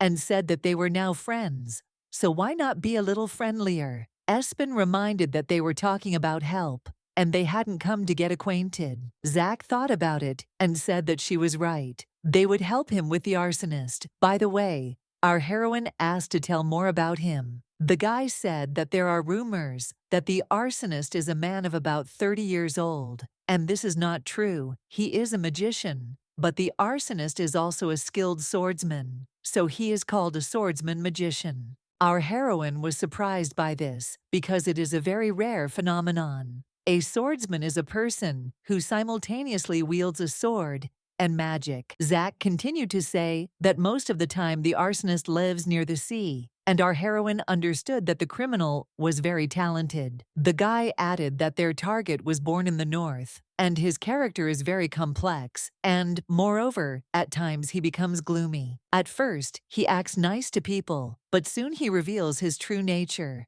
Even though mercenaries are usually bad people, the arsonist crosses all boundaries. Zach said that one of his comrades reported seeing him heading towards the Shua estate. If they don't mind, they should hurry. Thus our heroes covered their way in 3 days, and finally the Shua estate began to appear before them. They were close. Our heroine looked at her house with sorrow in her soul, thinking that there was very little left to get there, but it didn't matter, because she wouldn't be able to go there and see her parents. At that very moment, her thoughts were interrupted, because at that very moment, lightning struck over the estate. Our heroine asked in confusion what it was, and Zach apologized for forgetting to tell lightning was a common occurrence in the estate these days. Espen was nonetheless surprised that lightning was covering the estate on a normal, clear day. It was very strange. Just at that very moment, Lepus said that it was the power of a divine animal and that it was emitting lightning.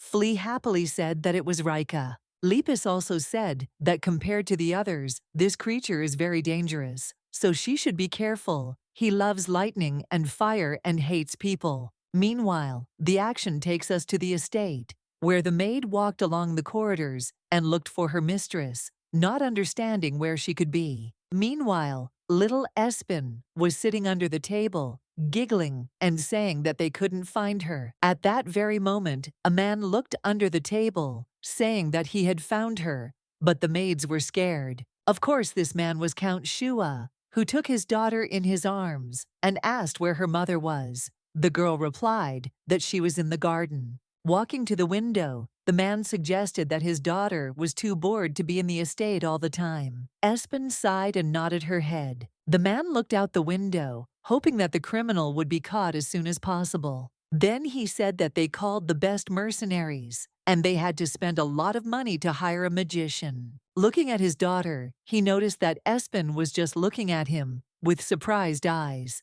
Count Shua realized that she didn't understand anything at all and laughed. Right after that, he explained to her that as soon as they caught the evil criminal, then they would be able to walk outside as before. Hearing these words, the girl was incredibly happy, because it was already more understandable. At that very moment, their conversation was interrupted by someone knocking on the door. Soon the door opened, and the butler, greeting the count, told him that Baron Sahaman had arrived. The man turned around in bewilderment and reminded that he had asked not to be disturbed. Espen looked at her father, who at that moment even scared her a little. Anyway, Count Shua put his daughter down on the ground and told her that she should go to her mother. She immediately ran out of the room, and Baron Sahaman happily greeted the count, asking him how he was doing. The girl ran out into the corridor and seemed to be heading towards her mother at first, but she decided to go into the next room and sit there for a while because she had an idea. Closing the door behind her, she giggled, thinking about how she could scare her dad like that. At that very moment, a loud cry was heard, saying that he was saying that it was impossible to do that. He was perplexed and said that this was one of the advantages of having relatives. Count Shua said that if you add up all the money that Sahaman borrowed from him over 10 years, you get the amount of the state budget for 6 months. The man, perplexed, said that he was doing everything for the sake of the estate. Then why didn't they believe him? He promised that his idea would only bring profit. However, the count told him that he had recently learned that Sahaman was addicted to gambling, so he lied about being an investor. As he passed the man, he said that if he managed to pay off all his debts, then he should stop gambling. Before closing the door behind him, the count said that if he made another such request, he would order that he not be allowed into the estate.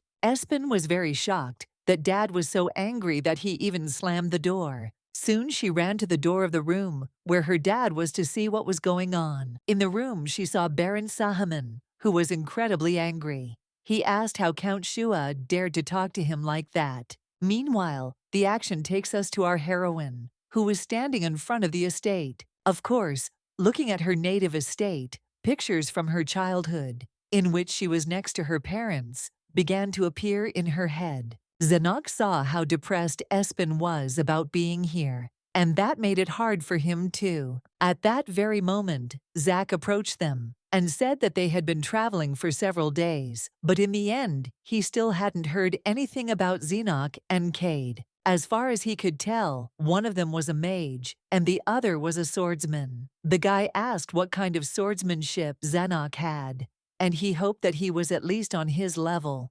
Zenok was speechless at that moment, but at that moment Espen came up to him and asked Zack not to ask a bunch of questions, because this guy will become the best swordmaster. Putting her hand on his shoulder, she said that she knew he could handle it without any problems, because she believed in him. Zack was amazed because he knows his little sister's skills are incredible. So if she has so much confidence in him, then he wanted them both to become mercenaries. While Zenok was incredibly red in the face with embarrassment, our heroine told Zack to fuck off and stop annoying her. At this point, she also added that he had never seen her handle a ball before, so she wanted to know how he knew she was good. Zack was surprised to hear that not all swordsmen are the same. He was confident in her skills just by looking at her sword, and besides, her eyes spoke volumes. In any case, now they needed to gather information about the arsonist.